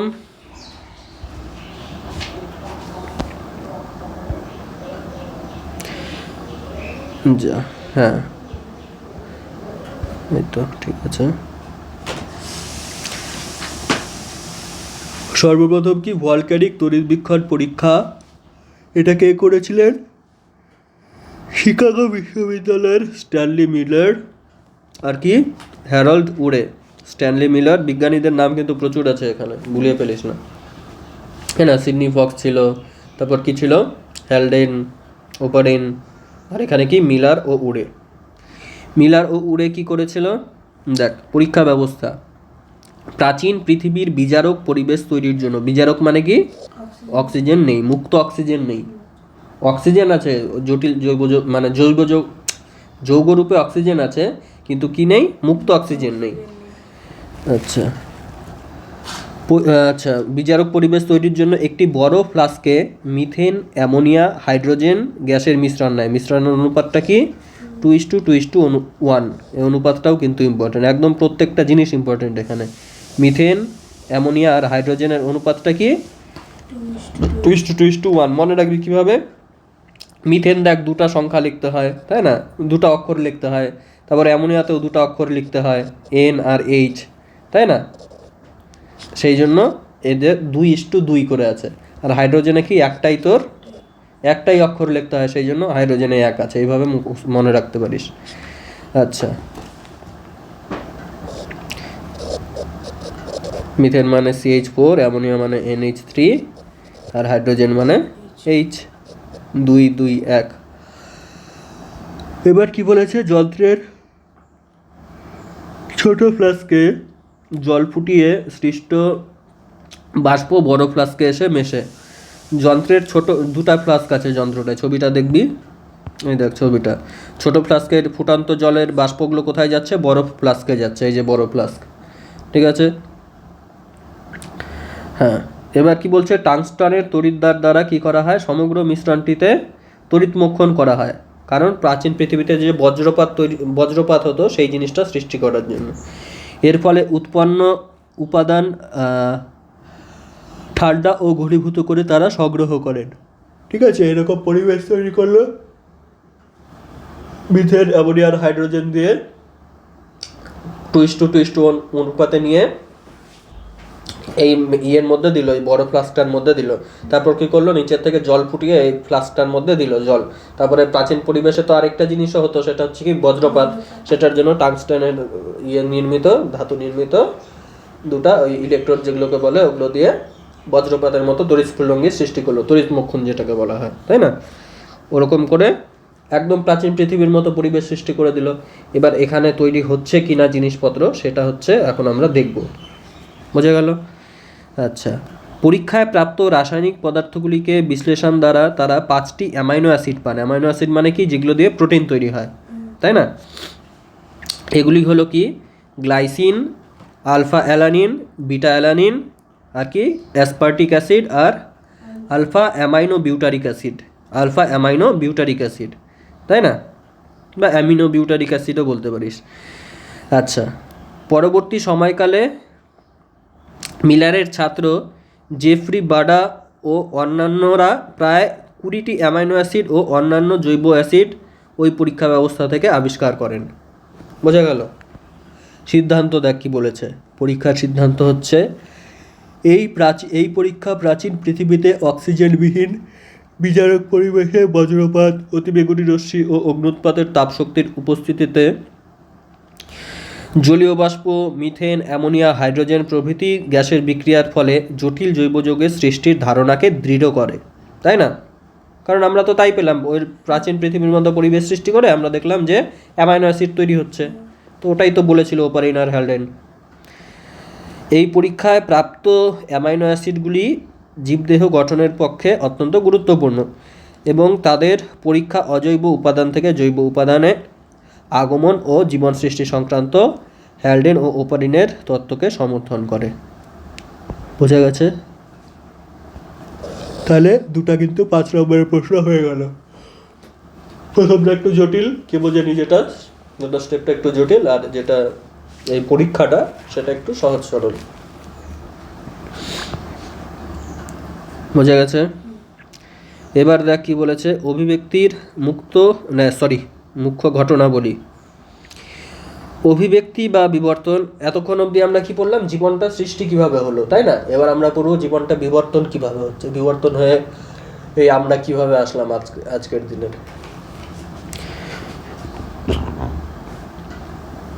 অভিব্যক্তি বা বিবর্তন অত্যন্ত জটিল প্রক্রিয়া। সরল কয়েকটি ধাপের মাধ্যমে এর ব্যাখ্যা প্রায় অসম্ভব। তাই এখানে পৃথিবীর সৃষ্টি, প্রাণের সৃষ্টি ও পর্যায়ক্রমিকভাবে উদ্ভিদ জগৎ ও প্রাণী জগৎ সৃষ্টি ও তাদের বিবর্তনকে অভিব্যক্তির মুখ্য ঘটনা বলে উল্লেখ করা যেতে পারে। পাশের রেখাচিত্রে কি করেছে, অভিব্যক্তির মুখ্য ঘটনাগুলিকে দিয়ে একে বুঝিয়েছে। ঠিক আছে, দেখ প্রথমে কি আছে, নিচে দেখ প্রথমে সবার পৃথিবীর সৃষ্টি, মহাবিশ্বে সোলার নেবুলা যে ছিল সেখান থেকে কি পৃথিবী তৈরি হচ্ছিল, তাই না? তারপর পৃথিবীতে জীবনের উৎপত্তি ঘটছিল, যেটা এতক্ষণ আমরা পড়লাম। এটাই আমরা ডিটেলে পড়লাম, আদি পৃথিবীতে বিভিন্ন রাসায়নিক বিক্রিয়ার মাধ্যমে প্রাণের সৃষ্টি। এটার মধ্যে থেকেই দুটা তোর 5 নম্বরের কোশ্চেন তৈরি হয়ে গেল। এইবার কি আসবে, বিভিন্ন এককোষী জীবের উৎপত্তি, ওটাও এটার আন্ডারেই ছিল। তারপরে কি সালোক সংশ্লেষকারী ব্যাকটেরিয়ার উৎপত্তি, কিছু এককোষী ব্যাকটেরিয়া সালোক সংশ্লেষের মাধ্যমে পরিবেশে অক্সিজেন ত্যাগ শুরু করে। তারপর কি, মানে এই 3টা পয়েন্টই এতক্ষণ ধরে আমরা পড়লাম, লাস্টের দুটা খুব ছোট করেই ছিল, তাই না? এবার কি বলেছে, কেমোজেনি বায়োজেনি হয়ে গেল। এটা হচ্ছিল কি আমাদের সবুজ কালারেরটা কেমোজেনি, আর এই দুটা কি ছিল, বায়োজেনির আন্ডারে ছিল, তাই না, লাল আর নীলটা। এবার গোলাপি রঙেরটা কি বলেছে, বিভিন্ন বহুকোষী জীবের উৎপত্তি। ঠিক আছে, ওগুলো আমরা এখন ধাপগুলো পড়ব। তারপর কি, মাছের মতো মেরুদণ্ডী প্রাণী ও কিছু অমেরুদণ্ডী প্রাণীর উৎপত্তি, বোঝা গেল। তারপর কি, ডাঙার উদ্ভিদের বিবর্তন ও পৃথিবীতে নতুন বাসস্থানের উদ্ভব। এতক্ষণ কিন্তু জলের মধ্যেই হচ্ছিল সব, এই অবধি প্রাণের সৃষ্টি থেকে এই মাছ আর কিছু অমেরুদণ্ডী প্রাণী, মানে মেরুদণ্ডী প্রাণী পর্যন্তও জলেই হয়েছিল, এগুলো সব জলে হচ্ছিল, তাই না? আচ্ছা, তারপর কি হচ্ছে, এবার ডাঙার বিবর্তন শুরু হবে। ডাঙায় উদ্ভিদের বিবর্তন ও পৃথিবীতে নতুন বাসস্থানের উদ্ভব। তারপরে কি, 4 পেয়ে মেরুদণ্ডী প্রাণী ডাঙায় উঠে আসা ও তাদের ক্রমবিবর্তনের মাধ্যমে নতুন জীবজগতের সৃষ্টি। তাহলে ডাঙার মধ্যে কি হলো, প্রথমে গাছ হলো, তারপর জল থেকে চার 4 পেয়ে প্রাণীরা ডাঙায় উঠে আসলো, তাই না?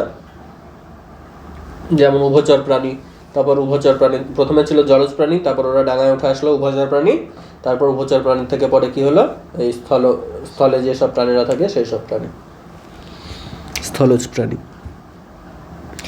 এবার কি বলেছে, অভিব্যক্তির মতবাদ। সময়ের ধারায় সরল জীবের উৎপত্তি ও তা থেকে জটিল জীবের সৃষ্টিকে জৈব অভিব্যক্তি বলে। পৃথিবীতে প্রাণের আগমনের পর থেকে অনবরত অভিব্যক্তি ঘটেই চলেছে।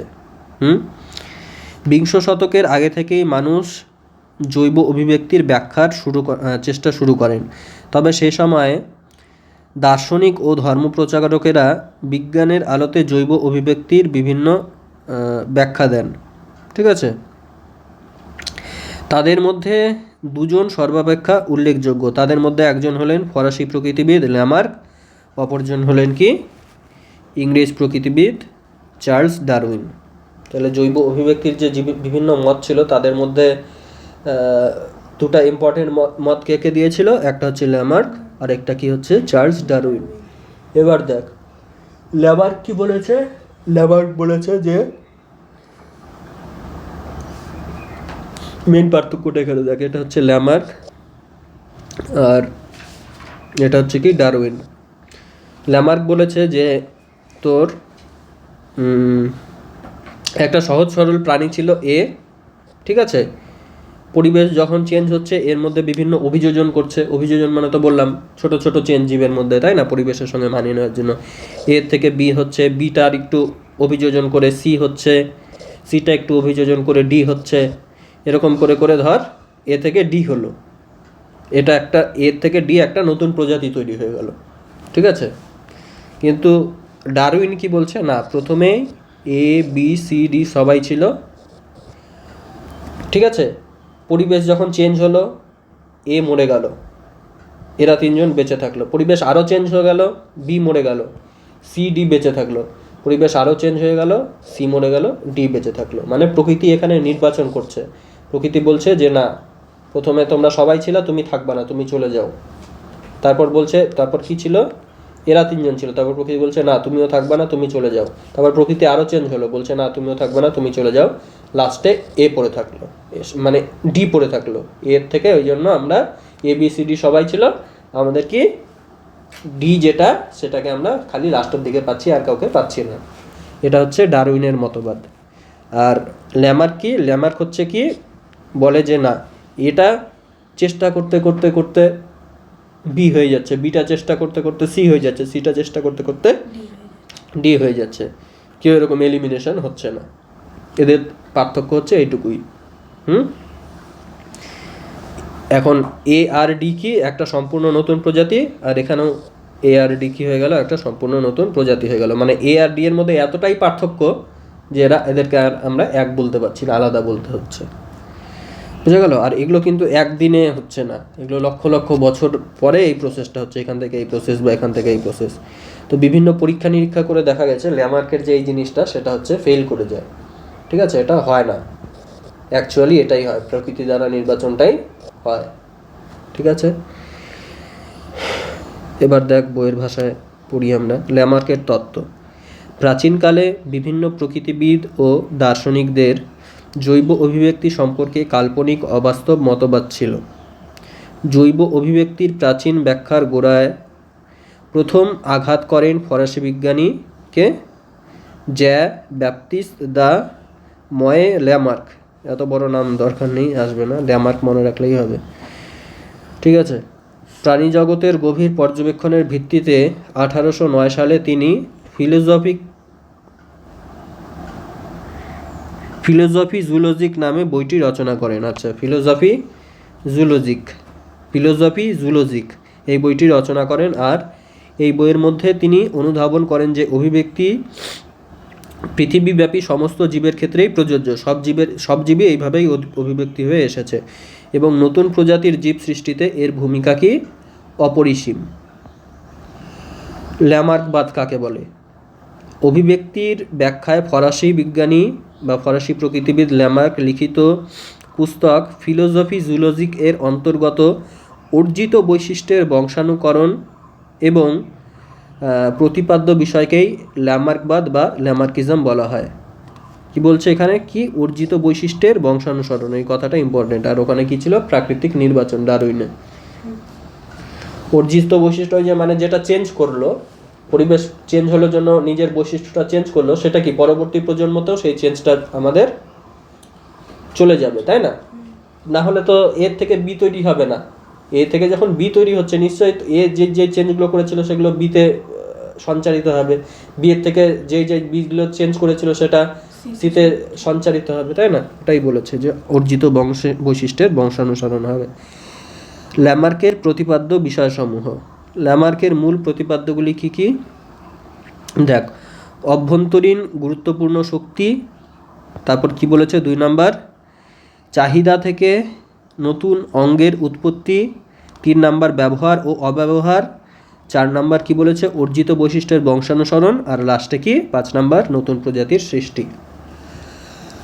অভ্যন্তরীণ গুরুত্বপূর্ণ শক্তির আন্ডারে কি বলেছে দেখ। জীবনের অভ্যন্তরীণ শক্তির প্রভাবে জীবের সমগ্র দেহে বা অঙ্গ প্রত্যঙ্গ আকার আয়তনে বৃদ্ধি পায়, ফলে জীব সরল থেকে জটিল হয়।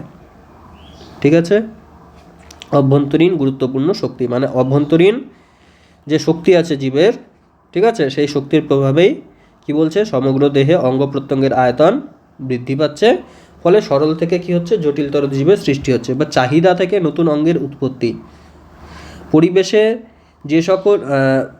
পরিবেশ সকল জীবকেই প্রভাবিত করে, তাই না? তাই পরিবেশের বিভিন্ন পরিবর্তন জীবগোষ্ঠীকে প্রভাবিত করবে, এটাই স্বাভাবিক। এবার পরিবর্তনের সাথে সাথে সামঞ্জস্য রাখতে জীবের চাহিদা সৃষ্টি হয়, যা নতুন অঙ্গ প্রত্যঙ্গ সৃষ্টি করে। যেমন উটের ক্ষেত্রে ধর, ওখানে জলের বেশি করে জল স্টোরের প্রয়োজন, সেই জন্য নতুন একটা অঙ্গ সৃষ্টি করতে হবে, যেটার নাম হচ্ছে পুজ। তোদের পুজ তৈরি হয়ে গেছে। এবার কি বলেছে, ব্যবহার ও অব্যবহার। কোনো জীবের একটি অঙ্গ ক্রমাগত ধারাবাহিকভাবে ব্যবহারের ফলে সেটি ক্রমশ সুগঠিত হয়, অপরপক্ষে কোনো অঙ্গ ব্যবহার না করলে তা ধীরে ধীরে অবলুপ্ত হয়। বোঝা গেল? তাহলে ওই কুজের জন্য কুজটা আর বেশি ব্যবহার করতে হয়, ওই কুজটা ব্যবহার করতে করতে করতে করতে প্রজন্মের পর প্রজন্ম ধরে ব্যবহার করতে করতে কুজটা আরও সুগঠিত হয়ে যাচ্ছে, বড় হয়ে যাচ্ছে, সুগঠিত হয়ে যাচ্ছে। আর কিছু অঙ্গের যদি ব্যবহার না করা হয় তাহলে সেগুলো কি হয়, আস্তে আস্তে আস্তে আস্তে ক্ষয়প্রাপ্ত হয়ে যায়, মানে আমাদের আর লাগেই না। যেমন অ্যাপেন্ডিক্স, তাই না? অ্যাপেন্ডিক্স কি, ওগুলা আগে কাজে, অ্যাপেন্ডিক্স পেটের মধ্যে থাকে, সেটা হচ্ছে কাঁচা মাংস খাওয়ার জন্য, হজমের জন্য কাজে লাগতো। তখন কাজে লাগে না, আর কাঁচা মাংস আমরা খাই না, তো সেটা ধীরে ধীরে ধীরে ধীরে কি হয়ে যাচ্ছে, অবলুপ্ত হয়ে যাচ্ছে। এটাই বলেছে চাহিদা থেকে নতুন অঙ্গের উৎপত্তি আর কিছু অঙ্গের কি হয়ে যাওয়া, নিষ্ক্রিয় হয়ে যাওয়া, তাই না? ব্যবহার ও অব্যবহার, এটা তো বললামই।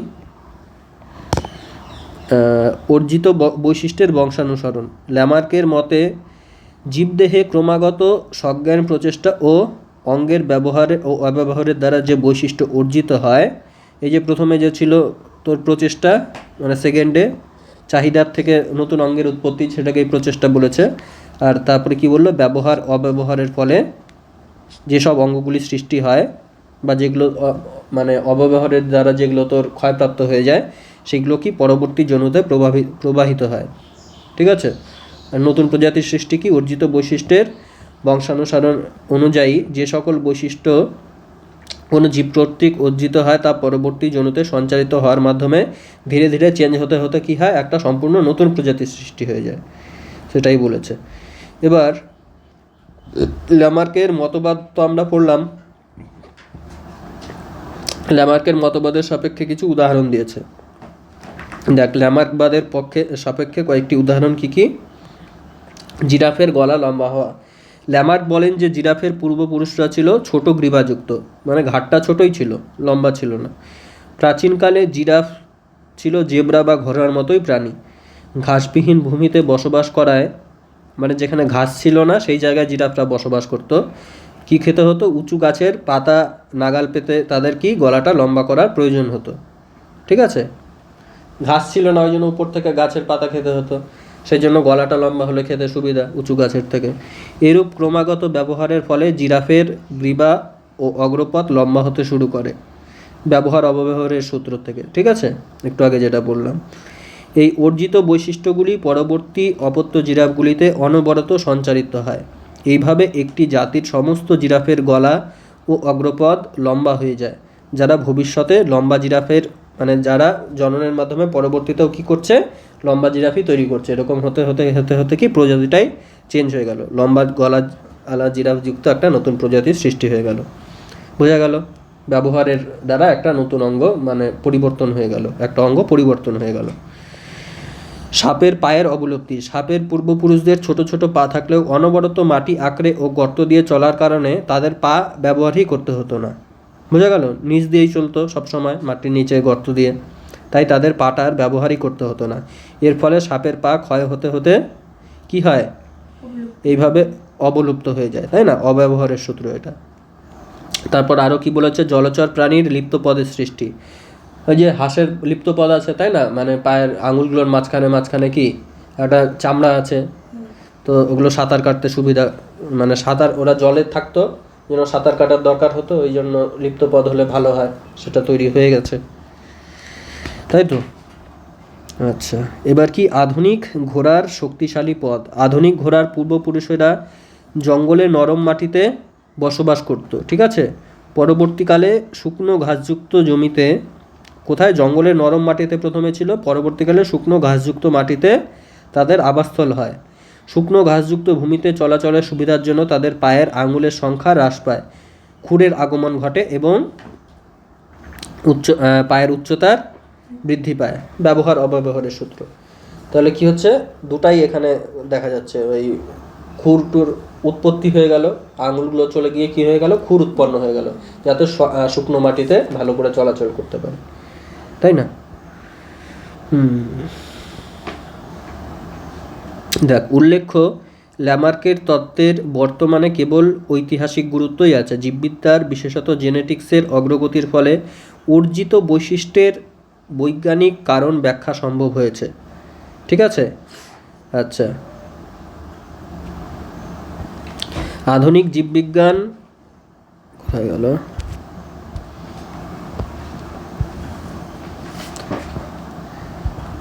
আধুনিক বিজ্ঞান অনুযায়ী বিবর্তন একটি জটিল পদ্ধতি, অনেকগুলি ধারণার সমন্বয়।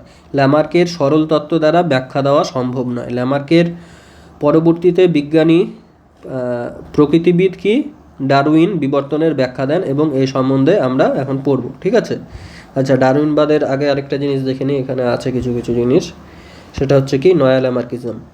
তাহলে ল্যামার্কের তত্ত্বটা কি খুবই সহজ সরল হয়ে যাচ্ছে, কিন্তু এখন জেনেটিক্সের উন্নতির ফলে দেখা গেছে যে বিবর্তনটা অনেক জটিল প্রক্রিয়া, এত সহজ সরলভাবে কিছু হয় না। ঠিক আছে, এই যে নতুন অঙ্গের উৎপত্তি হচ্ছে, এগুলো অনেক জটিল ব্যাপার আছে, এত সহজভাবে হয় না, সেই জন্য এটা ঐতিহাসিক গুরুত্বই আছে খালি, বাস্তবে এটাকে তো মানা হয় না।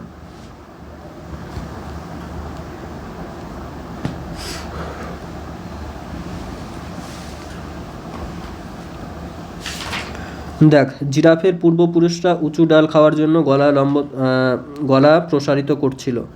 ঠিক আছে, ক নাম্বার ছবিতে কি পরবর্তী বংশধরদের মধ্যে প্রসারিত লম্বা গলা বৈশিষ্ট্যটি বংশানুসরণ হয়েছে। অনবরত এই ঘটনার ফলে এখন অনেক বড় গলাযুক্ত নতুন একটা প্রজাতির সৃষ্টি হয়ে গেছে, তাই না? আর নয়া ল্যামার্কিজম কি?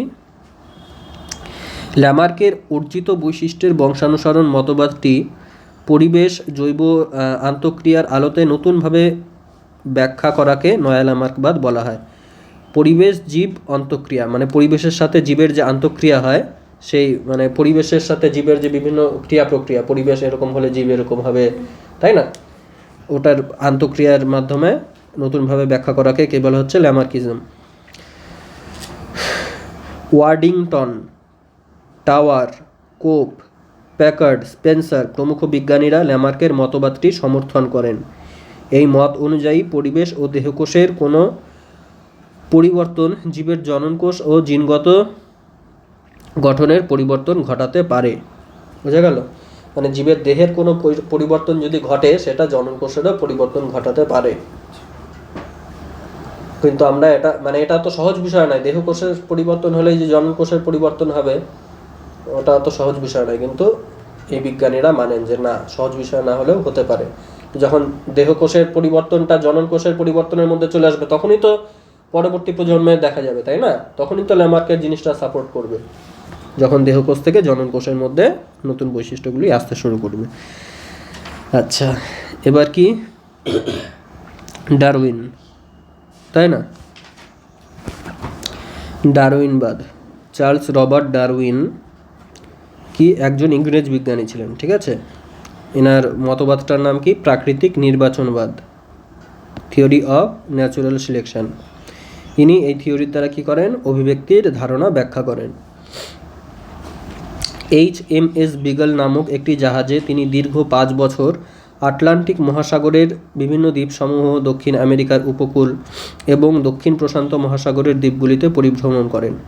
ঠিক আছে,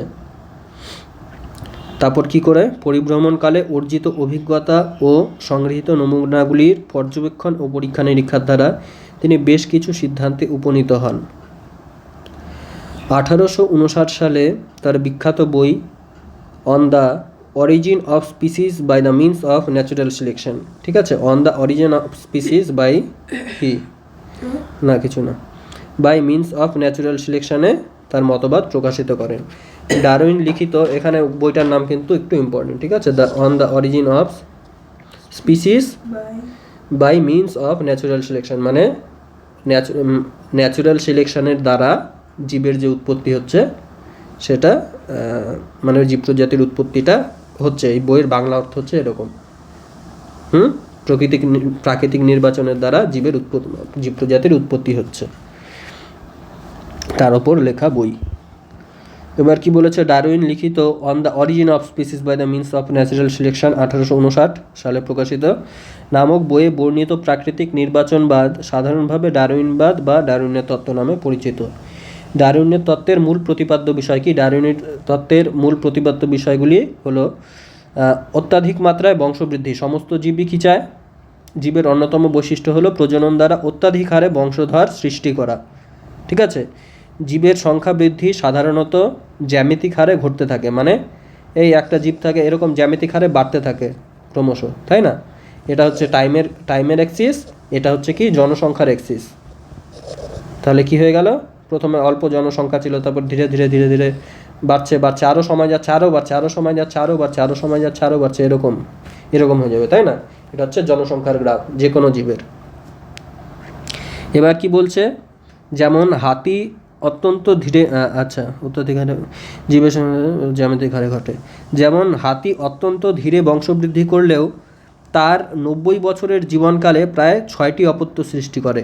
এইভাবে হিসাব করলে এক জোড়া হাতি থেকে কত জোড়া মানে কতগুলো হচ্ছে বছরে, 750 বছরে কি হচ্ছে, প্রায় 19 মিলিয়ন হাতির সৃষ্টি হয়।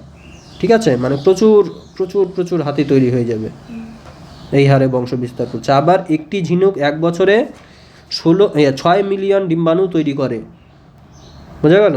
তাহলে ওর 90 মানে 6টা অপত্য দিয়েই তোর এতগুলো হয়ে যাচ্ছিল, তাহলে যে 6 মিলিয়ন করছিল তার কতগুলো হবে ভাব, বুঝলি? সীমিত খাদ্য ও বাসস্থান, এটার জন্য কি হয়, জীবের সংখ্যা বৃদ্ধি পেলেও খাদ্যের পরিমাণ বাসস্থান সীমিত থাকে। এবার কি, অস্তিত্বের জন্য সংগ্রাম, জীবের সংখ্যা বেশি হারে বাড়লেও খাদ্য আর বাসস্থানের সীমাবদ্ধতার দরুন জীবকে বেঁচে থাকার জন্য কি প্রতিযোগিতার সম্মুখীন হতে হয়। এই সংগ্রাম 3 ধরনের হয়, একটা কি অন্তঃপ্রজাতি সংগ্রাম, একটা আন্তঃপ্রজাতি সংগ্রাম, আর একটা কি হচ্ছে পরিবেশের সঙ্গে সংগ্রাম। অন্তঃ মানে কি, অন্তঃ মানে একদম ভেতরে, ঠিক আছে, আন্তঃ মানে মধ্যে, মানে যদি বলি আমরা অন্তঃ আমাদের ভেতরের জিনিসপত্রকে বোঝাবে, ঠিক আছে। আর যদি বলি আমরা আন্তঃ মানুষ মানে কি, কয়েকটা মানুষের মধ্যে, আন্তঃ মানুষ মানে কয়েকটা মানুষের মধ্যে, আর অন্তঃ মানুষ মানে একটা মানুষের মধ্যে ভিতরে, শরীরের ভিতরে কি কি আছে ওরকম। বা একটা টিম দিয়ে যদি বলি, ধর একটা টিম আছে, ইন্ডিয়ার একটা টিম আছে, ধর ইংল্যান্ডের একটা টিম আছে, তাহলে আমরা যদি বলি অন্তঃ ইন্ডিয়ান টিম, মানে ইন্ডিয়ান টিমের ভেতরের কথাগুলো বলা হচ্ছে। আর আমরা যদি বলি আন্তঃ টিম, তাহলে কার কার কথা বলা হচ্ছে, মানে বিভিন্ন টিমের কথা বলা হচ্ছে, ইংল্যান্ডের টিম, ফ্রান্সের টিম, ইন্ডিয়ার টিম, তাই না? অন্ত মানে মনে রাখবি একদম ভেতরের। আর ইংলিশে সেটাকে বলা হয় ইন্ট্রা স্পেসিফিক স্ট্রাগল। একই প্রজাতির অন্তর্গত জীবগুলি একই স্থানে বসবাস করে, তাদের খাদ্যের প্রকৃতিও এক হয়, তাই তারা নিজেদের মধ্যেই খাদ্য ও বাসস্থানের জন্য প্রতিযোগিতা শুরু করে। একে অন্তঃপ্রজাতি সংগ্রাম বা ইন্ট্রা স্পেসিফিক স্ট্রাগল বলা হয়। যেমন এক টুকরো খাবারের জন্য অনেকগুলি কাকের মধ্যে লড়াই, তাই না? মানে একই প্রজাতির মধ্যে যেই লড়াই, সেগুলোকে কি বলা হচ্ছে, অন্তঃপ্রজাতি সংগ্রাম। এবার কি আন্তঃপ্রজাতি সংগ্রাম মানে কি, আন্তঃপ্রজাতি মানে কি এক একটা প্রজাতি, আন্তঃ মানে এক একটা, তাই না? 2 বা ততোধিক প্রজাতির মধ্যে যখন সংঘর্ষ হয় বেঁচে থাকার জন্য, তাকে কি বলা হয়, আন্তঃপ্রজাতি সংগ্রাম। যেমন একই ইঁদুর খাওয়ার জন্য পেঁচা ও বাজ পাখির মধ্যে সংগ্রাম, অথবা একই শিকার খাওয়ার জন্য সিংহ ও হায়নার মধ্যে সংগ্রাম। বোঝা গেল? একটা খাওয়ার আছে, মানে ওটাকে কে খাবে, আমি খাবো নাকি মানে মানুষ খাবে, নাকি তোর কুকুর খাবে, ঠিক আছে? এটা হয়ে গেল কি আন্তঃপ্রজাতি, যে কুকুর আর মানুষের প্রজাতিটা আলাদা কিন্তু খাবারটা একই খাবারের জন্য দুটো আলাদা প্রজাতি যখন করছে লড়াই, সেটাকে কি বলবো, আন্তঃপ্রজাতি সংগ্রাম। আর অন্তঃপ্রজাতি সংগ্রাম জিনিসটা কি, যে একই খাবার আছে, দুটো কুকুরই মারপিট করছে, একটা প্রজাতিরই বিভিন্ন জিনিস মারপিট করছে, সেটাকে বলবো অন্তঃপ্রজাতি সংগ্রাম। একটা কি পরিবেশের সঙ্গে সংগ্রাম, খরা, অনাবৃষ্টি, অতিবৃষ্টি, বন্যা, শৈত্যপ্রবাহ, ভূমিকম্প, আগ্নেয়গিরির অগ্নুৎপাত প্রভৃতি প্রতিকূল পরিবেশে জীবদের যে মানিয়ে নেওয়া, সেটার জন্য তো স্ট্রাগল করতে হয়, তাই না, লড়াই করতে হয়। সেটাই বলেছে পরিবেশের সঙ্গে সংগ্রাম। আচ্ছা, এবার কি বলেছে, ভেদ প্রকরণ বা ভেদ আর তার বংশানুসরণ। ডারউইনের মতে পৃথিবীতে 2টি জীব অবিকল এক হতে পারে না, ঠিক আছে, তাদের মধ্যে কিছু না কিছু পার্থক্য থাকবেই। জীব দুটির মধ্যে পরিলক্ষিত এই ধরনের পার্থক্যকেই ভেদ বা প্রকরণ বলা হয়। অনুকূল ভেদ অস্তিত্ব সংগ্রামের জন্য জীবকে সহায়তা প্রদান করে, আর যেগুলো প্রতিকূল ভেদ সেগুলো সহায়তা করবে না, বেঁচে থাকতে সহায়তা করবে না, মরে যেতে বলবে, তাই না? ভেদ বা প্রকরণ মানে কি বললাম, পার্থক্য, এক একটা জীবের মধ্যে এক এক ধরনের বৈশিষ্ট্য দেখা যায়। তো যাদের বৈশিষ্ট্যগুলো পরিবর্তিত পরিবেশের সঙ্গে মানানসই হবে, যেমন এ এরটা ছিল না, এ বি সি ডি সবাই একসঙ্গে ছিল, বি এরটা মানুষ হয়েছিল জন্য বি টিকে গেল, সি এরটা মানুষ জন্য সি টিকে গেল, ডিও টিকে গেল, কিন্তু এরটা মানুষ হয় না, এ আউট হয়ে গেল। সেটাই বলেছে। দেখ কোথায় গেল, হ্যাঁ, জীব দুটির মধ্যে পরিলক্ষিত ওই ধরনের পার্থক্যকেই ভেদ বা প্রকরণ বলা হয়। অনুকূল ভেদ অস্তিত্ব রাখার জন্য জীবন সংগ্রামে জীবকে সহায়তা করে।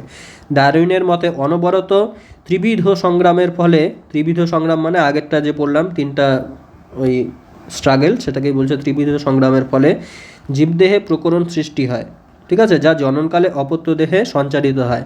পরে এটি জীব থেকে এটি জীবের বৈশিষ্ট্য রূপে প্রকাশ পায়। ডারউইনের মতে এইভাবে জীবদেহে ক্ষুদ্র ক্ষুদ্র পরিবর্তন ঘটে ও নতুন প্রজাতির উদ্ভবের পথকে প্রশস্ত করে তোলে। এবার কি প্রাকৃতিক নির্বাচন বা যোগ্যতম্যের উদ্বর্তন। অস্তিত্ব সংগ্রামের সময় উদ্বুদ্ধ সমস্ত রকম প্রকরণের মধ্যে কেবলমাত্র জীবন সংগ্রামের পক্ষে যেগুলো সহায়ক প্রকরণ যেগুলো, সেগুলোই কি, সেই জীবগুলোই পৃথিবীতে বেঁচে থাকে আর প্রজনন করে অস্তিত্ব রক্ষা করতে সক্ষম হয়, তাই না? তিনি পরিবেশের আচ্ছা এটা একটু বলে নিই, মানে কি হলো প্রথমে হলো প্রত্যেকটা জীব, ওদের ধর্মই কি, জীবের ধর্মই কি, বংশ বিস্তার করবে প্রচুর পরিমাণে, এরকম হবে গ্রাফটা, তাই না? গ্রাফটা একদম এরকম হবে, প্রচুর পরিমাণে বংশ বৃদ্ধি করবে। কিন্তু এখানে কিছু বাধা আছে। বাধাটা কি, যে খাওয়ারটা সীমিত, 1 নাম্বার খাওয়ার সীমিত, 2 নাম্বার কি বাসস্থান সীমিত। বেশি পরিমাণে তোর হয়ে গেলেই তো হবে না, না বংশ বিস্তার করলেই তো হবে না, ওদের থাকার জায়গাও লাগবে, ওদের জন্য খাওয়ারও লাগবে, কিন্তু সেটা তো সীমিত, সেই জন্য এরকম করে যেতে পারে না। গ্রাফটা এরকম কোথাও এসে অ্যাকচুয়ালি এরকম করে স্থির হয়ে যায়, ঠিক আছে, বা ধীরে ধীরে বাড়তে থাকে বা কোথাও কমতেও থাকে, এরকম করে উঠে যায় না ডিরেক্ট। তাহলে প্রচুর পরিমাণে বংশ বৃদ্ধি করতে চায়, কিন্তু বাধা হচ্ছে কি খাওয়ার কম আর জায়গাটা সীমিত। এদের দুটার জন্য কি হয়, সংগ্রামের তৈরি হয়, যুদ্ধ তৈরি হয়। একটা হচ্ছে পরিবেশের সঙ্গে যুদ্ধ, একটা হচ্ছে একই প্রজাতির বিভিন্ন সদস্যের মধ্যে যুদ্ধ, এই যে মানুষের মধ্যে কম্পিটিশন, তাই না, কে বেশি চাকরি পাবে ভালো, কে এগুলো কিন্তু আমাদের যে চাকরি পাওয়ার যে কম্পিটিশন, এটাকে আমরা কি বলতে পারছি, আন্তঃপ্রজাতি সংগ্রাম। আর আন্তঃপ্রজাতি সংগ্রাম কি হচ্ছে, যেটা হচ্ছে বিভিন্ন প্রজাতির জীবের মধ্যে সংগ্রাম, ঠিক আছে। আগেকার দিনে ধর তোর মানুষ আর শিম্পাঞ্জির মধ্যে লড়াই হচ্ছে কোনো একটা কারণে, কোনো একটা খাবারে কে খাবারটা নেবে, তাই না, এটা হয়ে যাচ্ছে কি আন্তঃপ্রজাতি সংগ্রাম। আর পরিবেশের সঙ্গে সংগ্রাম তো বললামই। তাহলে কি হলো, প্রথমে বংশবৃদ্ধির চেষ্টা, তারপরে হচ্ছে কি সীমিত জিনিসপত্র, বাসস্থান আর খাওয়ার, তারপরে কি হলো এগুলোর জন্য বিভিন্ন সংগ্রাম তৈরি হচ্ছে, ওই সীমিত জিনিসটা কে পাবে তো সেটার জন্য সংগ্রাম তৈরি হচ্ছে, পরিবেশের মধ্যে কে টিকে থাকবে সেটার জন্য সংগ্রাম তৈরি হচ্ছে। আর তারপরে কি হলো, বিভিন্ন যে জীব আছে তাদের মধ্যে প্রকরণ দেখা যায়। প্রকরণের মধ্যে যার প্রকরণগুলি তোর ভালো হবে, এই পরিবর্তিত পরিবেশের সঙ্গে টিকে রাখতে পারবে, ধর একজন শক্তিশালী হলো, একজন দুর্বল হলো, তাই না, তাহলে সংগ্রামে কে জিততে পারবে, যে শক্তিশালী হলো। তো এই যে প্রকরণটা, একজন শক্তিশালী একজন দুর্বল, এদের মধ্যে যেগুলো হচ্ছে অনুকূল মানে যেগুলো হেল্পফুল, যেমন শক্তিশালীটা হেল্পফুল, যে ব্রেন বেশি ভালো আছে সে বেশি ভালো চাকরি পাবে, সেটা কি হেল্পফুল। এগুলো কি করছে বল, এগুলো যোগ্যতম্যের যে উদ্বর্তন মানে প্রকৃতি দ্বারা যে নির্বাচন, সেটা সাহায্য করছে। যে ভালো বৈশিষ্ট্য পাবে সে টিকে থাকবে, যে ভালো বৈশিষ্ট্য পাবে না সে মরে যাবে, এলিমিনেট হয়ে যাবে, তাই না। এটাই হলো কি প্রকৃতি দ্বারা নির্বাচন বা প্রাকৃতিক নির্বাচন বা যোগ্যতম্যের উদ্বর্তন। আচ্ছা, আর এই বৈশিষ্ট্যগুলি কি হবে, যে শক্তিশালী তার অপত্যগুলোও কি হয়, শক্তিশালী হয়। যার ব্রেন বেশি তার অপত্যরাও কি হয়, ভালো ব্রেনের হয়, তাই না, বাবা মার মতোই হয় ছেলে মেয়ে বেশিরভাগ ক্ষেত্রে। আর তবে কিছু কিছু ক্ষেত্রে আলাদা আলাদাও হয়, একই মানে বাবা মায়ের ভাই বোন একজন বেশি ব্রিলিয়ান্ট একজন কম ব্রিলিয়ান্ট, এরকম হয় না, ওগুলোই বলেছে। যারটা অনুকূল হবে সে টিকে যাবে বেশি। আমরা জীবনেও দেখতে পাই যে বেশি কামাই করে সে বড়লোক হয়ে যায়, আর যেই ভাইটা হচ্ছে তোর কম কামাই করে সে একটু দুর্বল হয়ে যায়, তাই না, এগুলোর কথাই বলেছে। দেখ এরকম করতে করতে কি হয়, নতুন প্রজাতির উৎপত্তি হয়। আচ্ছা, হারবার্ট স্পেন্সারের কথাটা বলে দিই। অনুকূল প্রকরণযুক্ত যেসব জীবগুলি প্রকৃতিতে নির্বাচিত হয় তাদেরই উদ্বর্তন ঘটে, উদ্বর্তন মানে টিকে যায়, ঠিক আছে। একেই বিজ্ঞানী হার্বার্ট স্পেন্সার যোগ্যতমের উদ্বর্তন নামে উল্লেখ করেছেন। যোগ্যতমের উদ্বর্তন কথাটা কে বলেছে? Herbert Spencer. অনেক বিজ্ঞানীর নাম কিন্তু এই চ্যাপ্টারে। নতুন প্রজাতির উৎপত্তি, ঠিক আছে। দীর্ঘ ভৌগোলিক সময়কাল ধরে কোনো একটি জীবের প্রজাতির ক্ষেত্রে প্রকরণগুলি বংশানুক্রমিকভাবে সঞ্চারিত হয় ও ক্রমশ তার পূর্বপুরুষ থেকে আলাদা হয়ে যায়। বোঝা গেল? মানে একরকম দুর্বল যারা তারা ক্রমশ হারিয়ে যাচ্ছে, যারা স্ট্রং হচ্ছে, ভালো হচ্ছে, তারা টিকেই যাচ্ছে। এরকম করতে করতে দেখা যাচ্ছে একটা একটা পূর্বপুরুষ থেকে একদম সম্পূর্ণ আলাদাই হয়ে গেল। পূর্বপুরুষটা খুব দুর্বল ছিল, ওটা পুরো শক্তিশালী হয়ে গেল, তাই না? আচ্ছা, এইভাবে সুদীর্ঘ সময়কাল ধরে পূর্বপুরুষ থেকে পৃথক ও অধিক অভিযোজিত জীবটিকে নতুন প্রজাতি বলে গণ্য করা হবে। এবার দেখ, ল্যামার্কের জিরাফের উদাহরণের ডারউইনীয় বলছে। আচ্ছা, ডারউইনীয় ব্যাখ্যা ভালোই।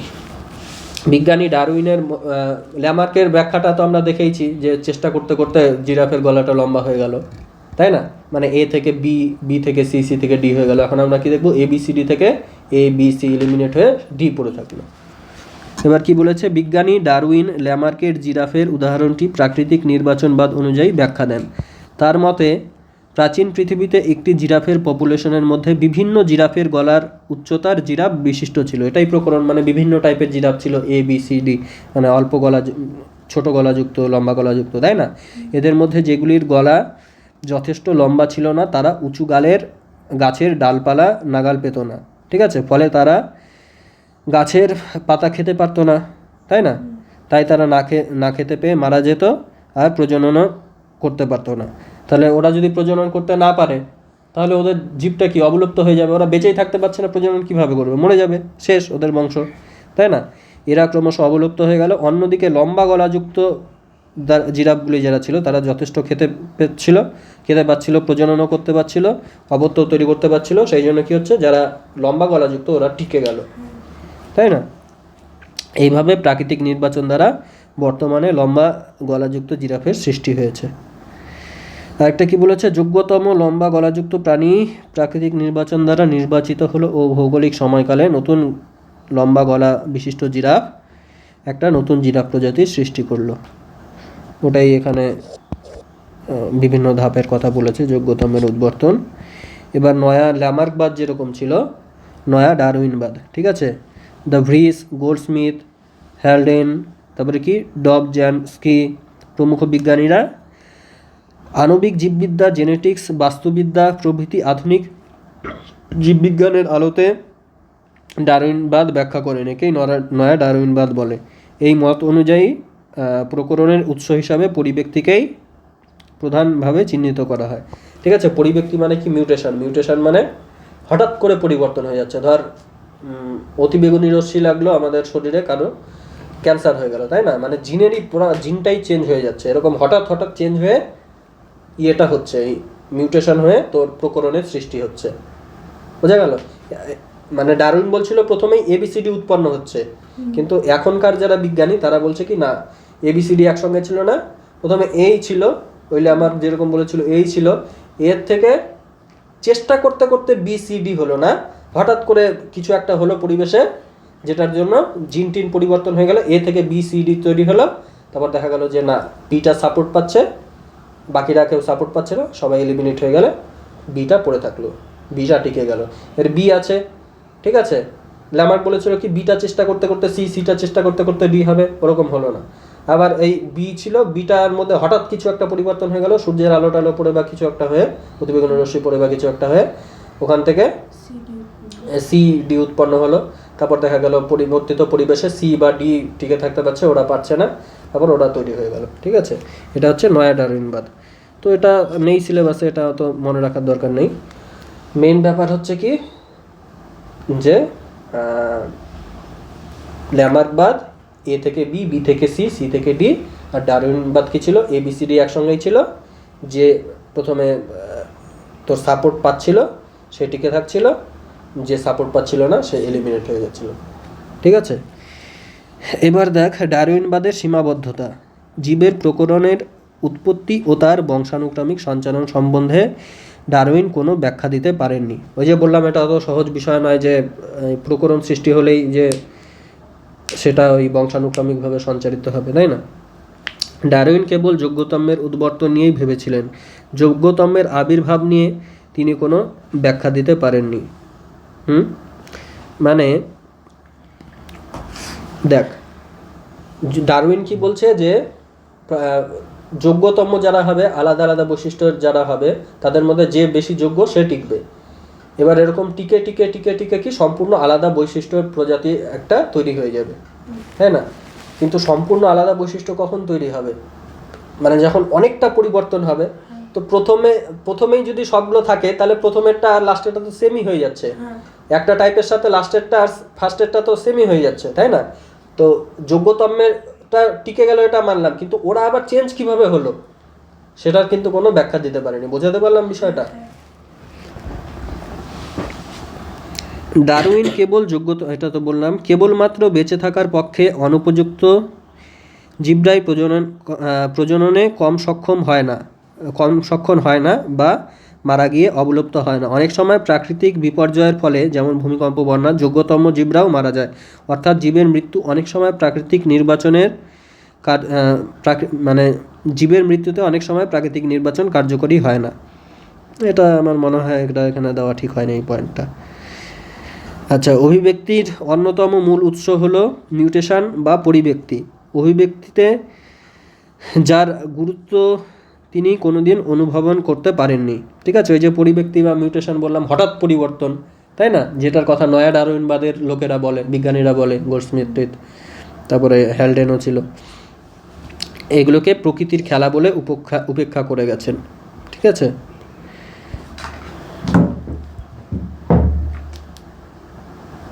আচ্ছা, এবার কি অভিব্যক্তির সাপেক্ষে বিভিন্ন অভিব্যক্তির মতবাদের সাপেক্ষে প্রমাণ, এগুলো আমরা পরের দিন পড়ব। ঠিক আছে, এই পড়াটা কিন্তু অনেকটা পড়া দিলাম আজকে, ভালো করে পড়ে আসতে হবে কালকে। হ্যাঁ।